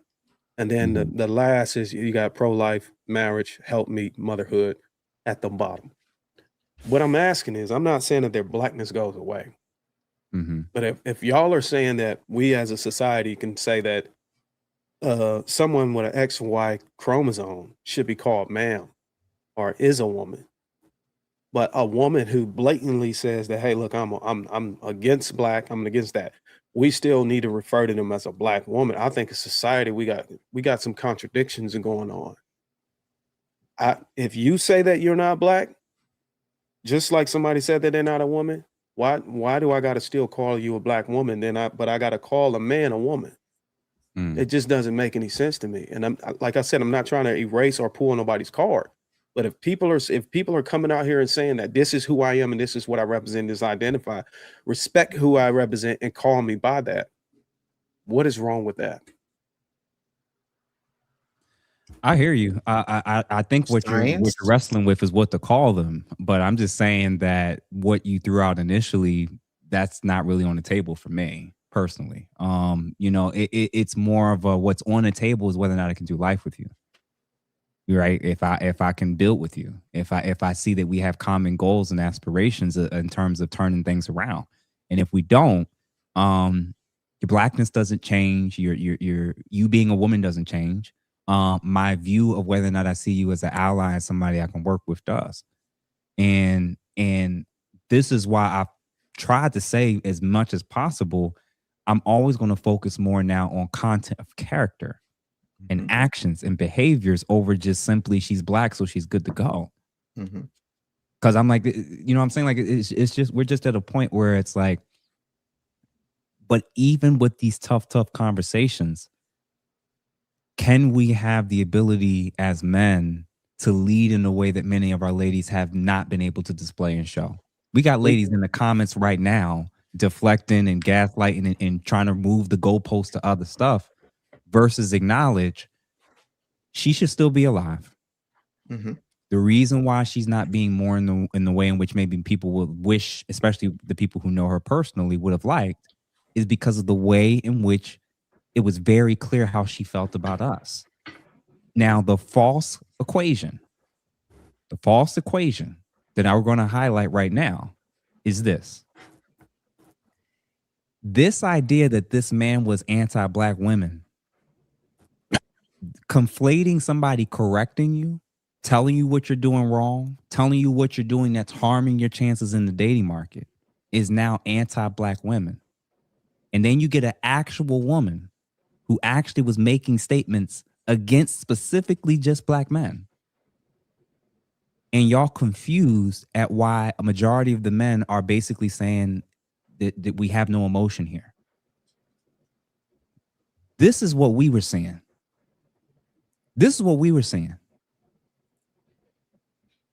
I'm not seeing all these crazy memes yet. I don't know if people are going to make them on Ashley, and I hope they don't. But people were jumping up with joy, cheering, celebrating. I saw the t-shirts. Right. I saw the t-shirts. Y'all not going to make us unsee what we saw. And this wasn't some guy that was a criminal. This wasn't some guy that has some crazy record. He was giving commentary and instructions to women that were calling into him, asking for his opinion and feedback. And he's telling them what the types of men they want. And this was the reaction. My view's a simple one, ladies. Men are now waking up to more than ever before that there's an actual double standard happening. And if you notice, the marital rates are shifting. The dating pool is trash. Black men are saving themselves or dating out and doing all this other stuff. It's moments like this where if you ever got out of your damn head for a second and put your mirror up to your face and look at how women are showing up, what are they expecting when the woman is a victim and she's black from us? They're expecting us to protect them. Protection, vengeance, defense, you name it, covering. Y'all want a level of empathy and humanity that has disappeared for 2 decades now. Jeff, go ahead. If a group of black women opt out of being with black men and they say they want to go to white men to be protected by him, do you still hold black men obligated to protect those black women? No. Okay, that's all I was just trying to. That's all I was just trying to understand on the protection side, because I don't even think it changes. Not their blackness, not whether they're right. I didn't say that blackness changes. Yeah. I'm not arguing that. But even though they feel like, you know what I'm saying, they're not a part of black people or whatever, I don't even think they even if black men would largely say, "Hey, look, we're gonna protect these black women, even though they with white men," I would make the argument that they would laugh at that and say, "We don't need your protection." That's all I'm saying. This is my caveat with that, because that was more of a blanket answer that I gave, and I'm going to give more nuance to it. For the women that I know personally in my life, black women especially, if she doesn't have an anti-misandrous, anti-black sentiment, I still see her as a friend and as a homegirl to me. Could be a family member that dates out. I've been to weddings of interracial couples. Mm-hmm. That doesn't move me. What I'm looking at is beyond who you're with. How do you feel about the people that you came from? Well, yeah, if you take the misanders away from it and all that, and yeah, I agree. I'm in agreement with you. So yeah, you in essence being with somebody that's not black. That I've been in that relationship before, so that doesn't phase. That never changed my view. It doesn't do anything to me either. No. But so the me, attachment of the misandry and all that other stuff, yes. If I see it on social media, if I see you constantly running to the nth degree to always make, when a black man's accused of something, you assume he's guilty until proven innocent. You the loudest when it comes to black men being involved in allegations for stuff, and you go out of your way to excuse bad behavior when it comes to. I already know what type of time you on. I'm already putting distance between me and you, and my family's doing the same. That's me. So are they asking us to protect this woman? No. I think the concept of black women aren't protected. There's a variety of things that I think that's relating to. And some of it's actually the actual statistics. The reality is, man, and I'm gonna read this off to make sure I get it right. Black women in the US face disproportionately high homicide rates by men, particularly from acquaintances and intimate partners. And this is the case for all women, by the way, too. But the difference is, and I looked at it from 2020 to I believe 2023 or 2024, they're ranging, man, by rate is like 2.9 to 3 times the rate of white women when it comes to homicides. Okay. And obviously the overwhelming majority of black women are not in Ashley's situation. They're not dealing with white men like that, to be fair. So most of these victims are the result of being killed by somebody that they know or are living with, primarily from gun violence. So there is a massive issue going on that the femicide, the black homicide rate, especially from black women, it is through the roof. They are literally the most unprotected women in the country. Simultaneously, what Obsidian and others have said earlier, they're also a group of women that are fighting us the most when it comes to leadership and what that protection looks like. Two things can be true. Then you have the subsets of the ladies in this space who at times are saying very nasty adversarial things about gender-based abortions, not wanting to deal with black men, white men are better, et cetera, et cetera, et cetera. All of this is simultaneously happening in real time. I understand how some men have concluded, you know what, all I can focus on is the black women that's under my roof and that I'm related to. Because I think that's what we've been reduced to as men. I've gotten reduced down. If every time I say something, Dave said it, Obsidian said, if every fucking time I say something, you decide you can't respect me, you can't listen. If I challenge you too much, you want to call your uncles, you want to call your male friends, you want to call your cousins. Every time we have a situation, you want to assume the worst. Every time a black man's involved or accused of something, we're getting police. To a point. Listen, we're getting to a point where we're at a spot where it's like, stop begging for protection if you don't respect the people you're asking it from. Plain and simple. Plain and simple. If you are in the most precarious, most vulnerable position in the country, if things are as bad as you claim it is, let's start with the caliber of men you're choosing. Because they keep saying it's often connected to who they know, somebody knowing them.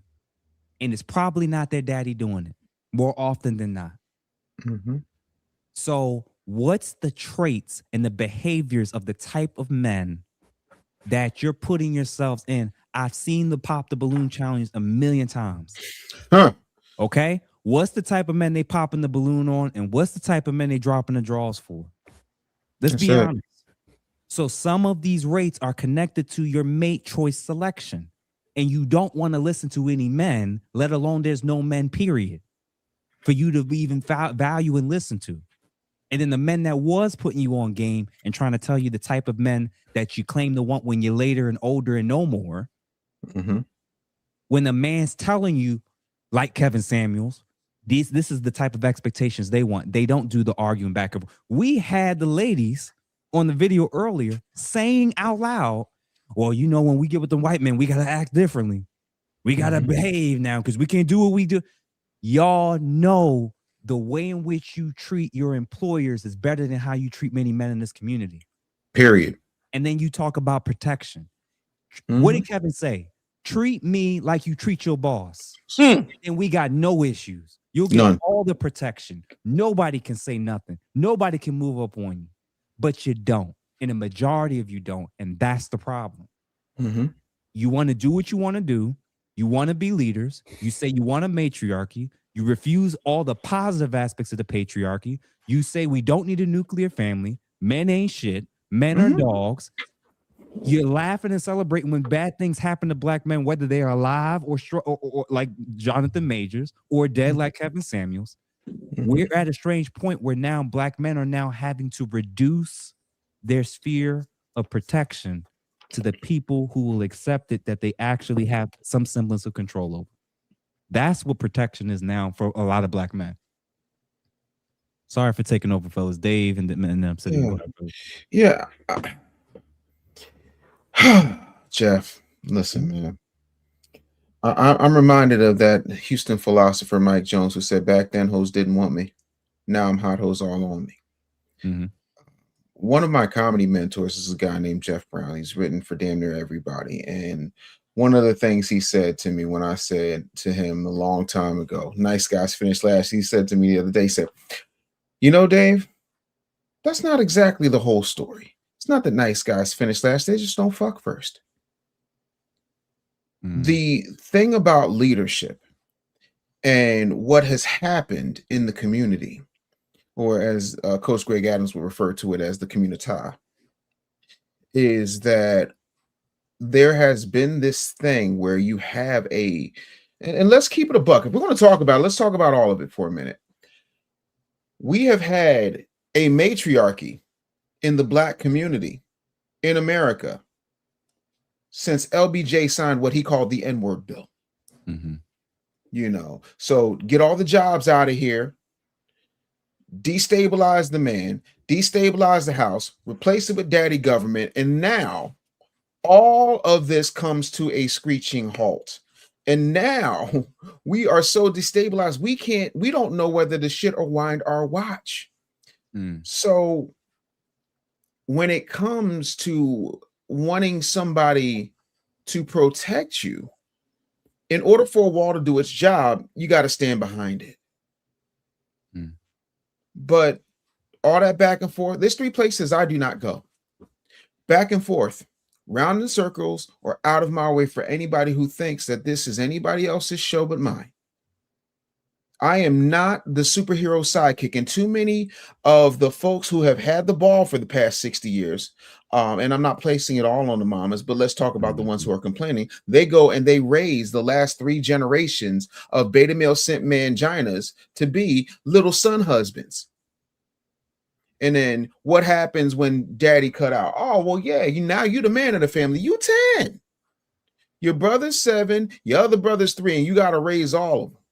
But you raise them to do all the babyface stuff, you know, all the stuff they didn't respect in the first place, because the guy that they got wasn't babyface. The guy that they got was Tupac. Hell, speaking of which, I'm from Philly. Will Smith, great guy. However, who Jada keep talking about? I met that man in 95. Pac been dead since 96. And even Willow was writing letters to dead Pac. But live Will Smith out there having to slap somebody on Oscar night. because somebody didn't realize that they were the plus one. If you are trying to be the star of the show when you're the plus one, you're gonna have a problem. You don't see no other community where it's like, if Darwin's the president of the United States, you don't hear his wife going, "We the president." That's because leadership is respected. The problem is that's exceptional and not the rule. And I think that that's what we need to talk about. And until such time as we address the fact that you think that it's okay to raise beta male simp manginas and then go and sleep with Pookie and then come to us after you done had Pookie's litter of sea urchins and future manhole coverers and liquor store robbers, you got another thing coming. Because we have stopped that. And if that makes us misogynist, if that makes us uncaring, if that's us tearing black women down, guilty. Now what you got? Because the behavior is still there, the conditioning is still there, and there's 62 years of data that says the common denominator in all of this is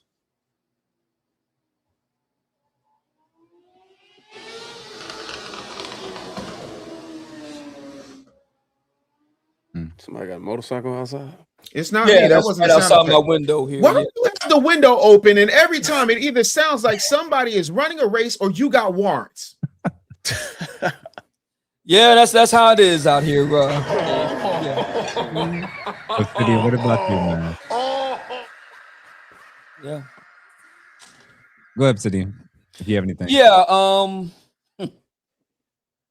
I mean, I've just been, as y'all was going back and forth, I was reading through everything with Grok, trying to get a better handle on this soft life divester piece. So it's got its start in the late 1990s, early 2000s. Crystalline Karazin comes into view circa 2010, thereabout, Beyond Black and White, later The Pink Pill. Started here in the United States, Black women's empowerment, dating out, etc. But then the soft life piece comes in by way of Nigeria circa 2020. That came from Africa. Really? And that was about Nigerian women reacting against hustle culture in Nigeria, and that they want to have a soft life. So what has happened circa 2020 is that you had this perfect storm of homegrown swirling and divesting coming together with soft life from Nigeria, hence the phrase soft life divester. So what the sisters here in the United States did, for whom it applies, is that they took the soft life imagery, aesthetics, aspiration, etc., it's glamorous life and all the rest of it. They bolted that on to black men ain't shit, therefore we must swirl. And hence now in 2026 we have the soft life divester. Very, very interesting. And Dr. Tommy Curry kind of talked about this the last time he was on the show recently. He talked about how, and he was speaking more of black feminists, how they have essentially just been aping the Ku Klux Klan and other white supremacists regarding black men. That's basically what it is. Same talking points. Yeah. Yep. It's racism just warmed over. That's what it is. It's racist. And that's the reason why, I was listening to you and Dave talking. Many of these sisters, they really are whitewashed and brainwashed. They really are. They truly are. They're really jacked up. Which brings us back to Ashlee Jenae. What the hell was going on in the home for her to turn out like that? What was going on? I won't go so far. Y'all think something got to happen in somebody's house for them to? Yeah, for me, like, I'm not gonna speak on her mother. I'm not going to speak on her upbringing necessarily. I do tend to look at people who get to a point, regardless of where they are on the spectrum of divesting, whether it's just this ain't working out for me, I need to try something different, or I have an outright vitriol, like hatred for black men, or even worse, I want something to happen to black men. Regardless of where they are on the spectrum, 9 out of 10 times, I tend to look at their past dating track record. I look at their past relationship options and choices. And more often than not, it almost doesn't, you can listen to your mom and your dad or your people from your past and everything, but usually your most recent handful of situationships / relationships, I think, definitely impacts why it is that people make the future decisions they're going to make, way more than what happened in their childhood, to be fair. And like I said, I'm not, out of respect for her mom and whoever it is that's connected to her, I won't go into the weeds of talking about her mom's in a racial relationship and all, like, because yeah, I would just leave that alone personally, and let that be how they, whatever it was that led, what she contributed or encouraged, that's for them. No, you kind of just let that hang out there, huh? Yeah. What about in general? Do y'all think there's a correlation between upbringing and a woman living a soft life and divesting? Like for me, I just think that there's multivariate factors at play. Like when we talk about nature versus nurture, people try to treat things black and white that includes color. And when you try to say it's all your upbringing or it's all your past or it's not, or it's just all on you, it's not about what you've been through. Like usually it's a combo of all the above. And for me, I'm going to put the greatest stock in what's the caliber of relationships and the types of caliber of men that you chose to try to do life with and it didn't work. Because to me, 9 times out of 10, when they come in a therapy session, that's what they're referencing and talking about. Then we talk about dad and his influence or lack thereof. Then we talk about any past trauma as well. And now I get a full conceptualization. I'm not going to point to mom. I'm not going to point to black men in general. I'm just going to leave it at, more often than not, these people and men and women, when they make these vicious statements about the opposite sex, they're not operating out of a vacuum. They didn't just go from being a kid, snap their finger, now they're an adult, and now they're saying this. They experienced life. They tried things. Things didn't work. They experienced rejection. They had expectations with a certain person they slept with or got pregnant by, and it didn't work. Think of the amount of abortions that our women have had. I'm shocked that more of them don't hate more of us. Think about what that means. Think about the 30 to 40 plus million abortions. Well, to be fair, I'm glad we're on this point. To be fair, just quick a factual check.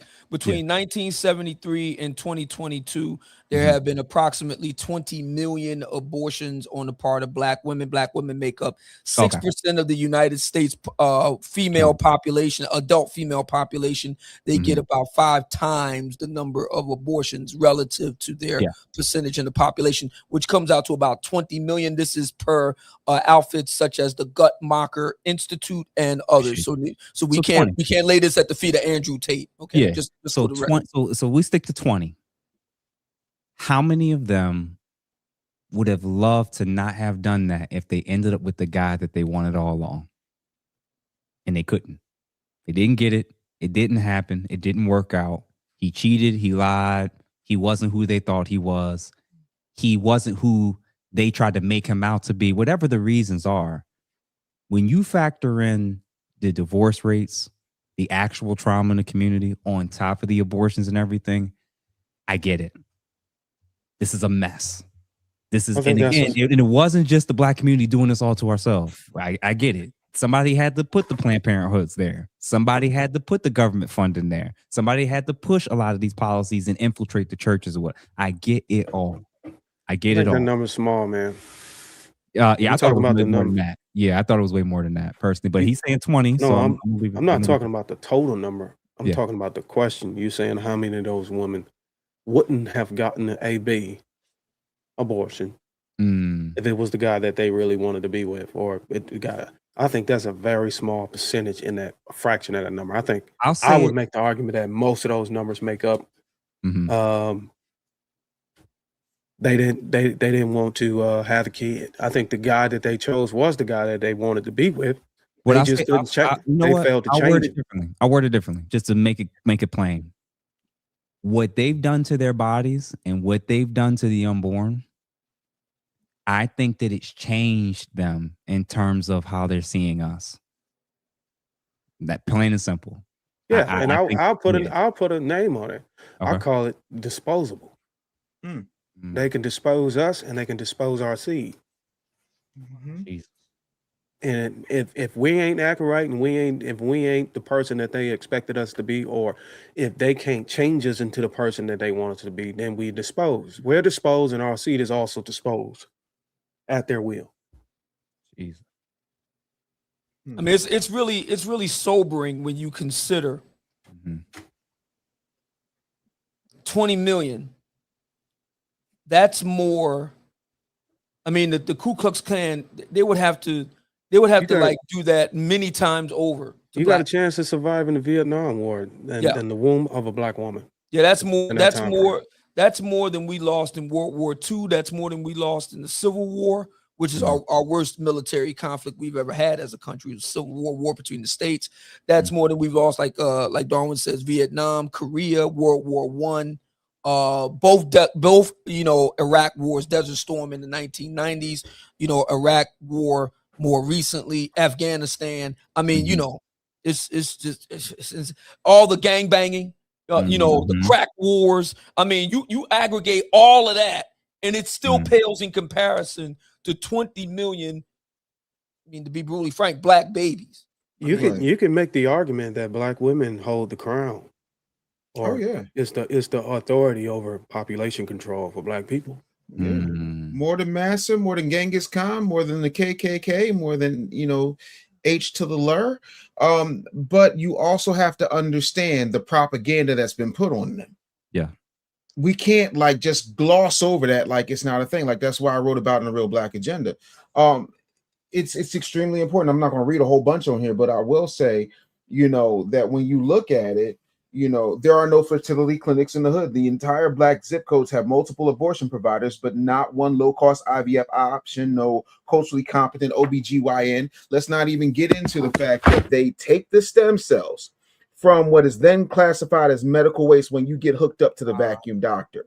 That medical waste can either be disposed of, discarded, repackaged, stripped down, and sold. The same way y'all have lived in the hood. Y'all know what a chop shop looks like. What do you think they're doing? You think these manned mission to Mars have not been prepared so that they can extract melanin, so that they can make a sunscreen out of it? Google it if you got nothing better to do. And that comes from NASA itself. That's not no conspiracy theory. Your melanin is worth more outside of the womb in that vacuum tube than it is inside.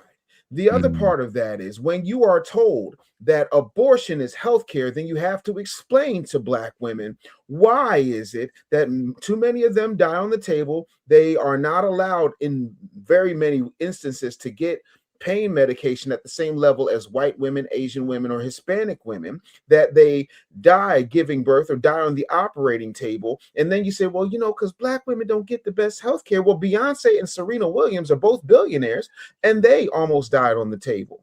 But you stop the conversation at abortion as if that in and of itself is healthcare. And then you have the unmitigated gall to say, my body, my choice. But if that's the case, and the father didn't want the baby, because you might have poked a hole in a Jimmy hat, how come he can't say my wallet, my choice?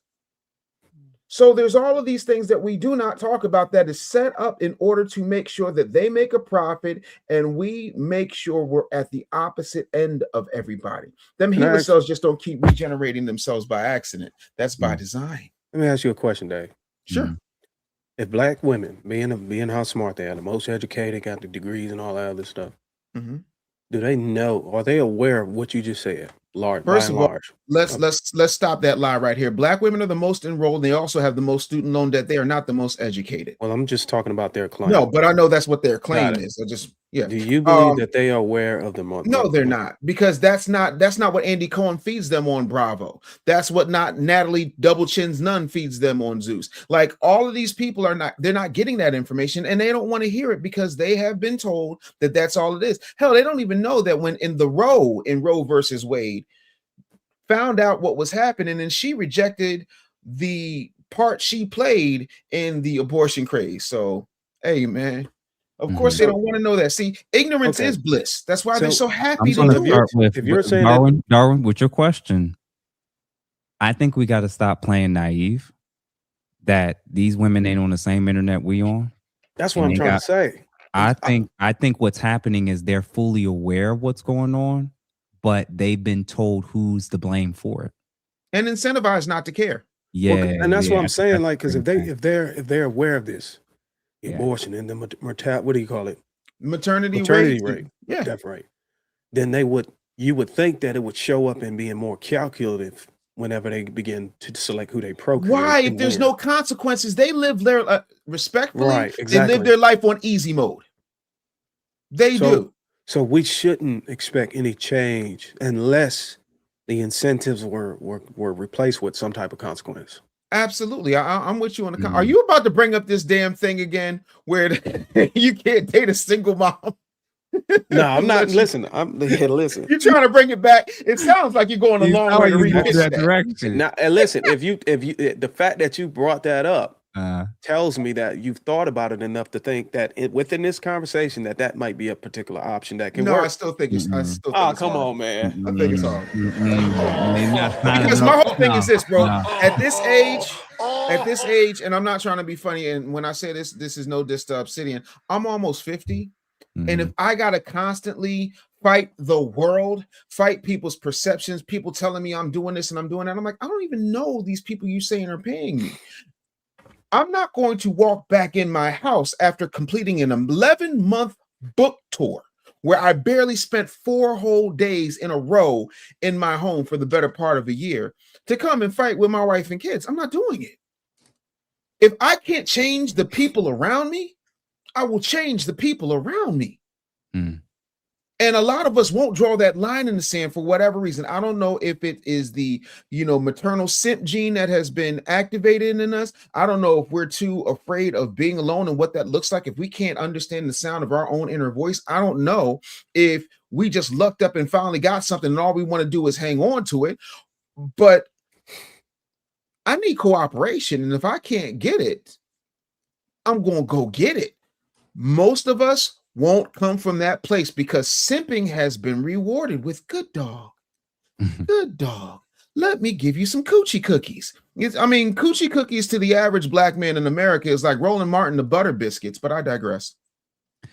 Man, I'm going to ask y'all a final few questions. The initial point that I want to make is for us to kind of reflect, and for the audience, I think, to reflect on what this reveals about us, our bias, and who we do or don't value in this community.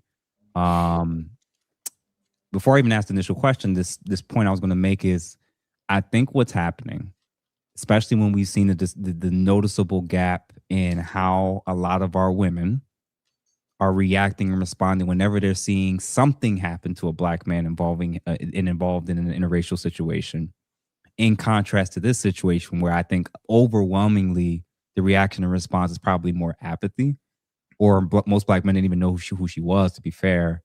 I think what's happening is there is a conflation going on where black women are not wanting to distinguish legitimate critique versus misogyny. They're saying those are one and the same.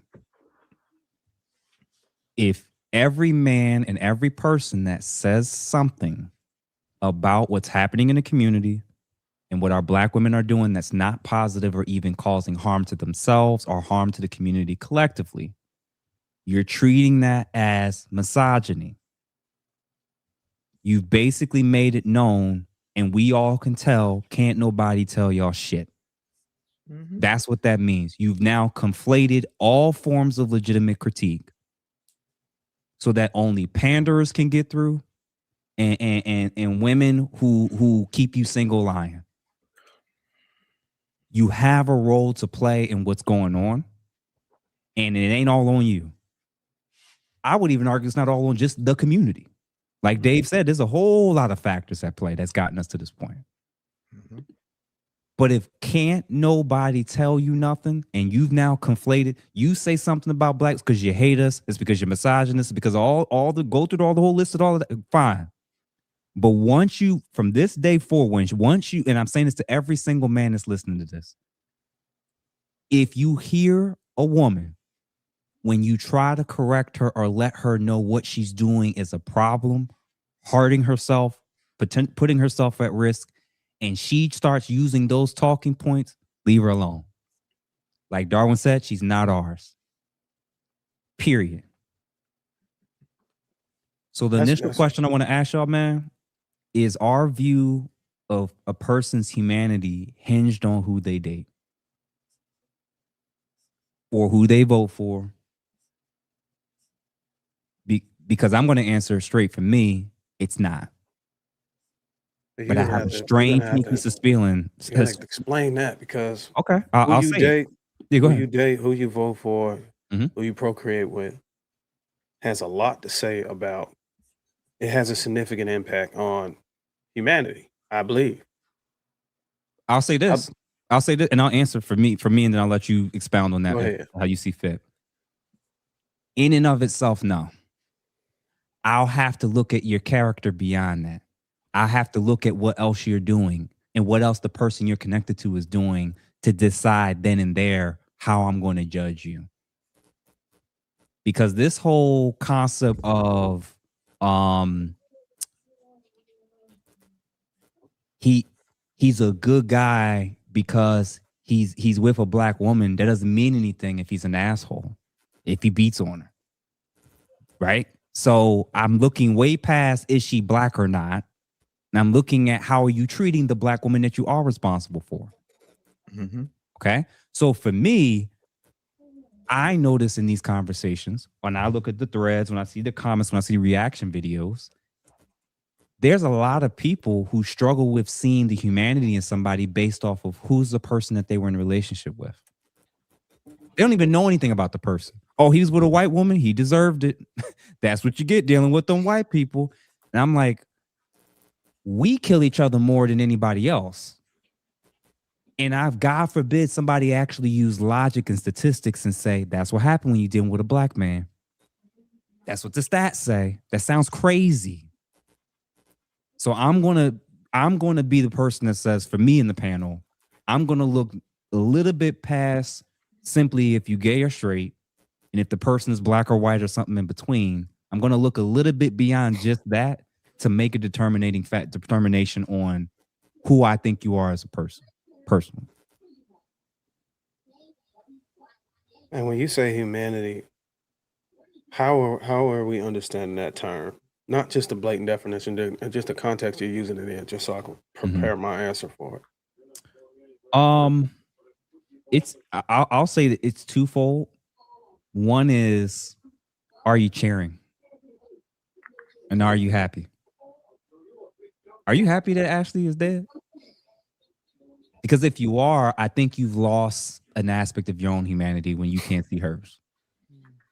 Sorry. I agree. So it sounds like when you say humanity, you mean like having morals or courtesy, you know what I'm saying? Outside of judging them for their actions or something like that. Yeah. Okay, well, in that case, then yeah, I mean, and that's why I think I led into this conversation that, you know, my condolences for. We don't want to see anybody pass away, regardless of things. As they say, you know, life is you don't get that back. You know, you can go make a crime, you can go commit a crime, you can go do something wrong, you punch somebody, you can apologize. But once you're gone, you're gone. So I don't have when we're looking at life itself, I don't look at the things, the actions state, I don't look at the decisions they made and all of that stuff. That's a life lost. Yeah. Sort of like whenever I look at athletes, people say, oh, he's trash because the way he dressed whenever he, get ready to go to the game or something. But the guy's putting up triple doubles every night. I could care less about how he's dressed. Mhm. You get what I'm saying? Right. I'm there to enjoy, his performance. So, as far as life, I'm not going to say it's short. People say you live a short life, but you only get one shot at it.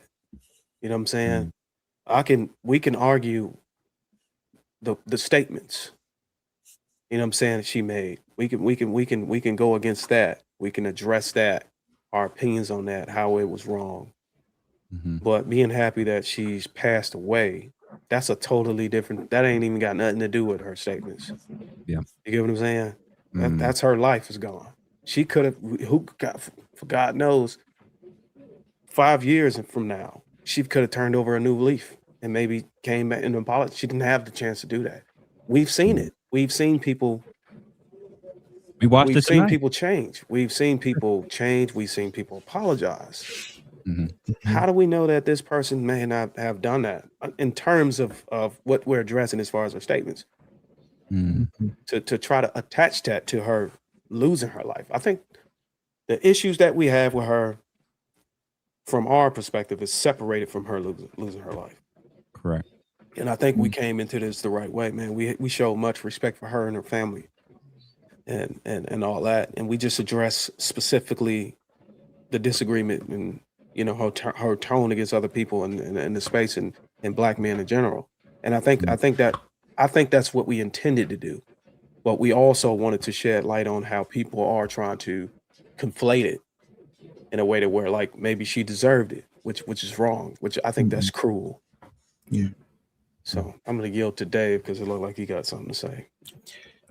I think it's important for us to understand that nobody, at least nobody on this dais, is sitting around tap dancing on this young lady's grave. That's insane. I think that behavior is completely reprehensible and immoral. I also don't think any of us are going to print out any T-shirts about that young lady being gone. You want to know why? 2 reasons. Number one, because we have a soul, and number two, we couldn't even, if we were as deplorable and reprehensible as what some of these people did when KS died, we wouldn't be able to walk down the street without being shamed as if we were in Game of Thrones and they're throwing things at us. Let's just keep it a buck. The other thing, and this is what I want people to understand, the dominant society does not need to exert so-called white supremacy over you when you are already doing a phenomenal job of it yourself. When it comes to us unaliving each other, that is a matter of proximity and a matter of a lack of resources. Jeff, when is the last time you robbed somebody? Never. Obsidian? Same here. Darwin? If I want to be honest, you know what? I can't do that because I think that case is still open. So okay, well, never mind. But aside from Darwin's thug ass, the majority of us are not robbing people, unlike Thugnificent over here, because we have resources. Where there are resources, there is provision. Where there is provision, there is food. There are things happening, and people have things to do. When you don't have things to do, you will find something to do. And if you're starving or you're thirsty enough, you'll drink motor oil in the desert. What has happened is we have replaced love, family, companionship, morals, a nuclear family, growth, and having peace, real peace, where we're not going from pillar to post or check to check in order to survive, all while feeding that drug addicted dopamine hit on our timeline where we go, clock it, clock it, I got myself a white man, clock it, go get you one, clock it. Even a broken clock is right twice a day. And sometimes if you wind a clock or a watch too tight, your time will be up. And that is not to talk about that young lady, that is a cautionary tale for all people involved, male and female. We've got to start looking at things more rationally and objectively. But keep on going, sprinkle, while people are getting tidal waves of your money for believing that BS. Keep on talking about misogyny and misandry while talking about the patriarchy when you haven't lived in one in your grandmother's lifetime. Keep on talking about how black men are the white people of black people, even though black men do not have a system by which to oppress you. We barely have a system by which to survive. Keep on talking all that nonsense. And then when you look up after crying wolf and misogyny for so long, and there's nobody there to help you, don't be surprised when you hear somebody in the distance with bass in their voice and soul in their heart say, "You said you were strong and independent. Figure it out, baddie." And I digress on that. Good Obsidian. Dave is always a tough act to follow. Yeah.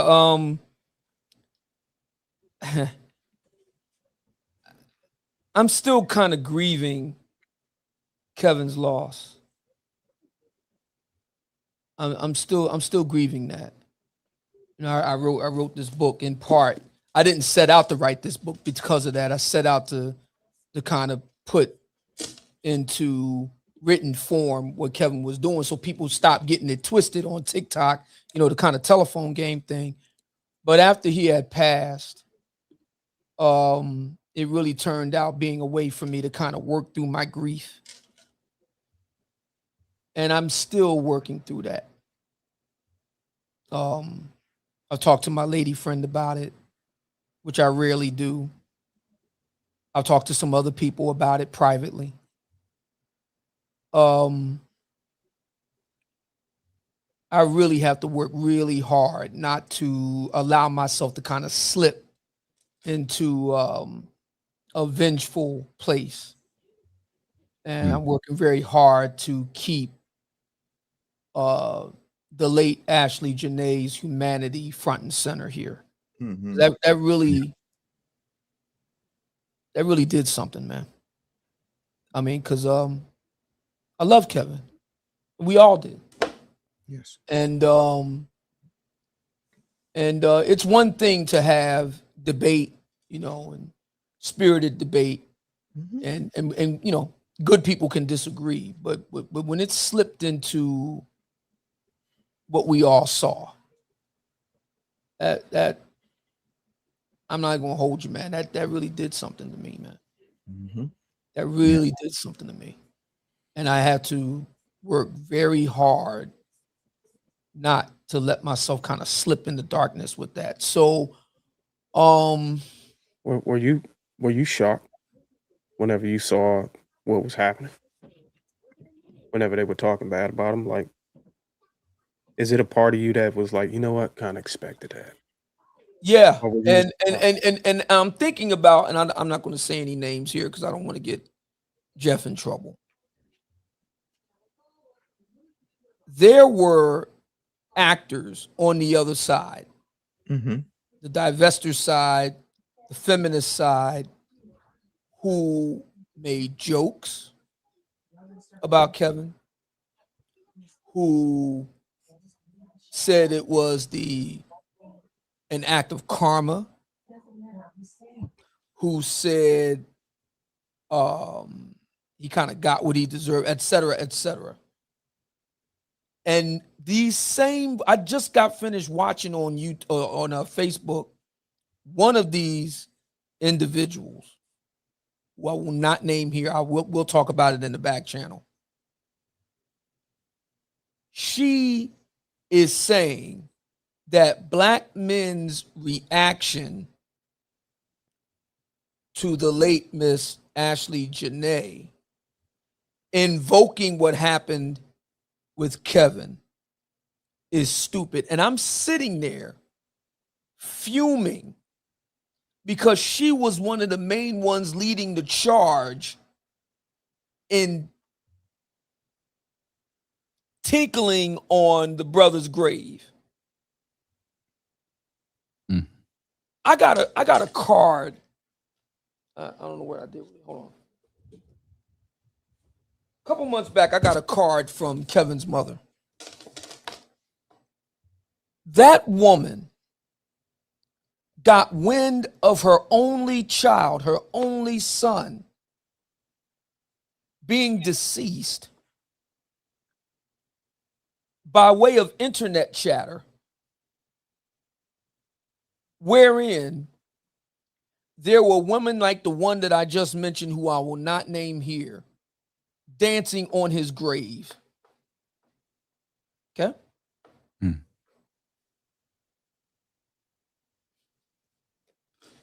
I don't even know what to say to that. And we have this situation here. I don't want to say it's a cautionary tale. I don't want to go that far. I can understand so many brothers hitting me up in the past few days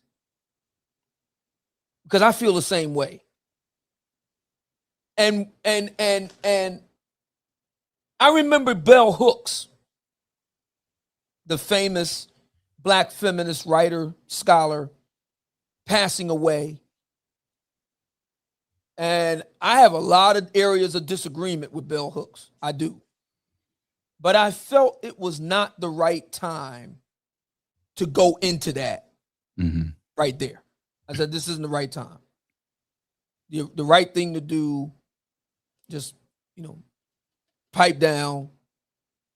The people who loved her, respected her, let them have that time to grieve. I am very proud of the fact that the Black manosphere writ large kind of followed my lead on that. We all kind of just let sleeping dogs lie. But I got to tell you, man, it's tough. It's a lot to kind of take the high road on this. It's a lot in light of what happened to our brother Kevin, man. It's a lot. It's asking a lot, man. I mean, we already know the record with Miss Ashlee Jenae, 11 years worth of posts, man. There are people on that side of the fence. The things that they have said about Black men, many of them have said about my brother Kevin. It just, man, it's some nasty work, brother. It's some nasty work. Oh. My God, it's some nasty work. So I think we have enough to expect that if any of us, if anybody, any Black man or whatever that try to be moral or try to be forthright and trying to get things in order, holding both sides accountable or anything like that, not necessarily pandering. If anything happened to you, man, if you go through a rough patch, if it get out there that you're suffering or things not going your way, just expect it. Don't be surprised by it. It sucks, but that's the game. We don't make the rules. It ain't really nothing we can do about it. But just expect it. And my grandmother used to say, pray for your enemies. Because we all gonna go to judgment. You know what I'm saying? And all of us are gonna want mercy. All of us is nobody without sin, but just pray for them. That she would always say that. I don't know why she said it, but she'd always say, pray for them. And when the woman across the street called her a bitch, excuse my language.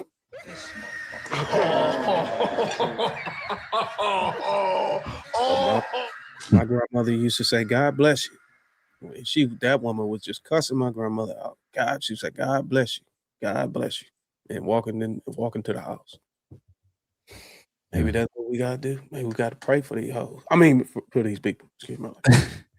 I'm gonna say this to kind of close things out based off of everything you guys shared today, and I really appreciate you guys doing this panel tonight. I've listened and reflected on a lot of this stuff, and the two takeaways for me I'm realizing now is divesting is a form of white supremacy,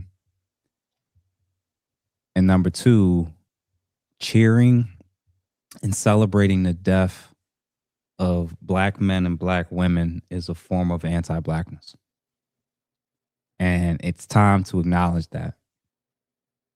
If you find glee in cheering in moments like this, now and before,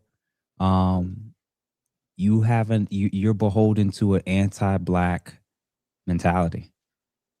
And what grieves my soul more than even the situation is knowing that the sheer amount of people that think this way and feel this way has resulted in gender-based abortions. And saying, oh, it's not about going and finding other black men around the world. No, we don't want to deal with black men at all. So this is it's an unfortunate lesson. But I think our conversation is maybe hopefully planted some seeds for people that may be in that camp to at least reevaluate. Because I know when you're in an echo chamber, when you're in a bumble, it's very hard to hear information that goes completely counter to it. It's like people who identify as feminists. The moment somebody says, "Oh, I have some criticisms of feminism," they like, "What do you mean? Feminism is amazing." Like, there's flaws with it. There's flaws with the divester approach, and these things are not comparable. They're not equal. And my hope is that for the ladies who can only see and understand and recognize and see other women as victims and see their humanity, I promise you, ladies, that if y'all got better in this area and prioritize trying to see the humanity in the men that you've long forgotten what that looks like in them, you may see a shift in men wanting to engage with you again.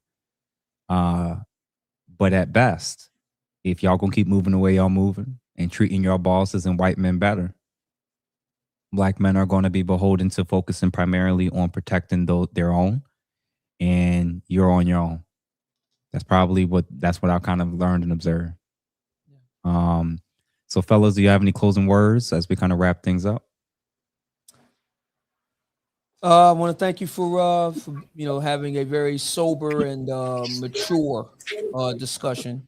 Probably the most sober and mature that we're going to find online, to tell you the truth. Probably. Well, thank you for that. It's always an honor and a pleasure to be here with my brothers. I really thank everybody for tuning in. I got about 50 copies left of this. So if anybody wants them, know how to get a hold of me. Cash App, $ Obsidian Radio. Got copies of the Red Book too. So if anybody wants to grab that, you can kind of see what I was saying that kind of led up to where we are in this particular moment. I talked about this 4 years ago. So Kevin, I remember Kevin telling me one day, we was talking, and he said that the black manosphere is about 5 to 10 years ahead of everybody else. And I've seen that to be the case consistently since he told me that, and that was about 5 years ago. So here we go. Nah, he ain't say nothing crazy this time. Shout out to Lemmy. Yeah, no, shout out to Lemmy. I appreciate that, brother. Appreciate that, Lemmy. Yeah, real quick, in case y'all don't know, Monday, Wednesday, and Friday, we do Dave Anderson Morning News on my channel, which is youtube.com/The Business Bully. You just search Dave Anderson Morning News, it'll pop up. I wanted to make this announcement on the men's table because a lot of people don't know that I'm making music again, and my latest song is out. Well, it's going to be out next week, but I've played it on Dave Anderson Morning News. It's a dedicated song to Roland Martin, and it's called iPad Cheeks. I don't understand why y'all are acting like this. This is, when I tell you this is the bop of the summer, when I tell you right now, if you become a member on of Dave Anderson Morning News, we've got all different types of levels starting at like $2. You can hear and see the video for iPad Cheeks. When I tell you, I put a lot of work into this song. Y'all gonna like this song. I'm rapping and I'm singing. iPad Cheeks. It's called iPad Cheeks because my whole thing is you're not gonna sit up here and call me a bit dumbass and not address the fact that you had cheeks on your iPad.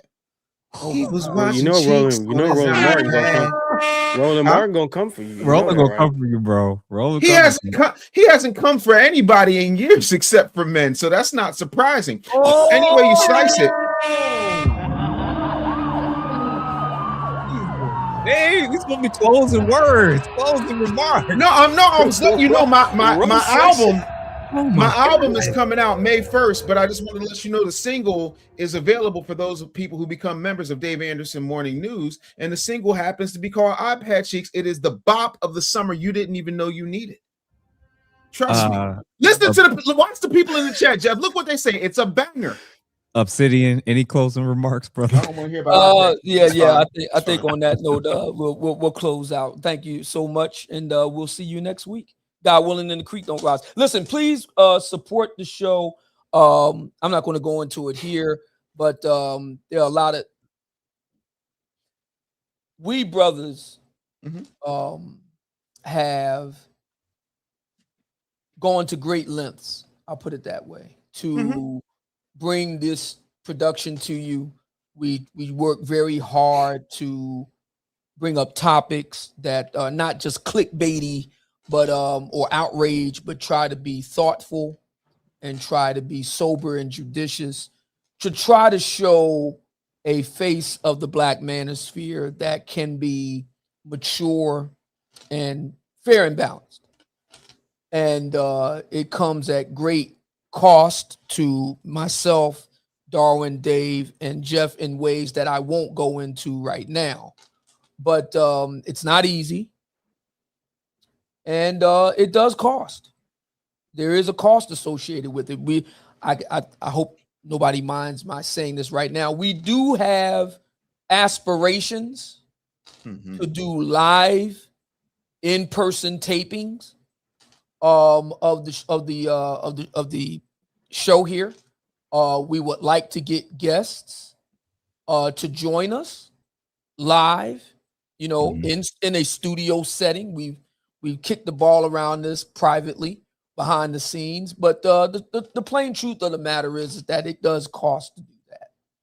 And it's very important that you keep your contributions coming in, that you purchase the products that all of us have to offer, consultations, books, etc. So we can continue to do this. There have been, and I don't want to sound like I got a tinfoil hat on my head, but there have been attempts to silence us. There have been attempts to deplatform us. There have been attempts to censor us. There have been attempts to hurt us financially. We have all made great sacrifices to do this.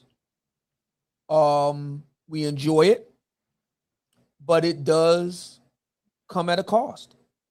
And we rely on you to keep this going. If you like what it is that we're doing, this is our 7th outing now, officially under the men's table flag, if you will, or banner, if you will. This is our 7th outing. If you would like to see 7 more and 7 more on top of that, please hit that Super Chat Cash app. Please buy our products. Those things keep us going. The stuff that we talk about behind the scenes, man, my God. So yeah, that's what I would say in closing. We bring this production. This production is possible, is made possible because of all of you. And please continue to support us. I really appreciate that. All right, what about you, Darwin? Again, prayers go out to not only family of Ashley, everybody that up till today, April 15th, including my brother James, Jeff St. James, everybody who lost a relative, a child, whatever. We got soldiers fighting wars and stuff, man. Like, may God keep their spirit and comfort their family members. That's all I can say. Prayers going up. Yes, sir. Yeah, man. So everybody, thank you all for tuning in. All that we ask is that on our respective platforms that you follow us on Facebook, Instagram, YouTube, etc. That you like this particular video. Definitely hype it up. Whatever you catch it or see it on whichever platform. And last but not least, guys, that you share it with 2, 3, 4, even 5 people. And thanks everybody that's been supporting the brand, the channel, and like Obsidian said, man, we got some big goals for later this year with regards to this platform and what we're trying to turn it into. And we'll let y'all know pretty soon what we're going to need from you. But stay tuned for that. But listen, y'all, it's late. So everybody who's watching tonight, thank you all for tuning in. I'm very excited to see what's the total amount of people that's probably tuned in. And we hope that we handled this situation, this delicate situation, fairly, honestly. You know, it wasn't going to be easy, and it wasn't going to be something that we can just kind of skirt over. And if we were going to address it, I felt like we addressed it pretty well. So, you know, I appreciate you guys for this, and thank you to everybody that's tuned in. And we'll see y'all on the other side, and see y'all next week. Peace.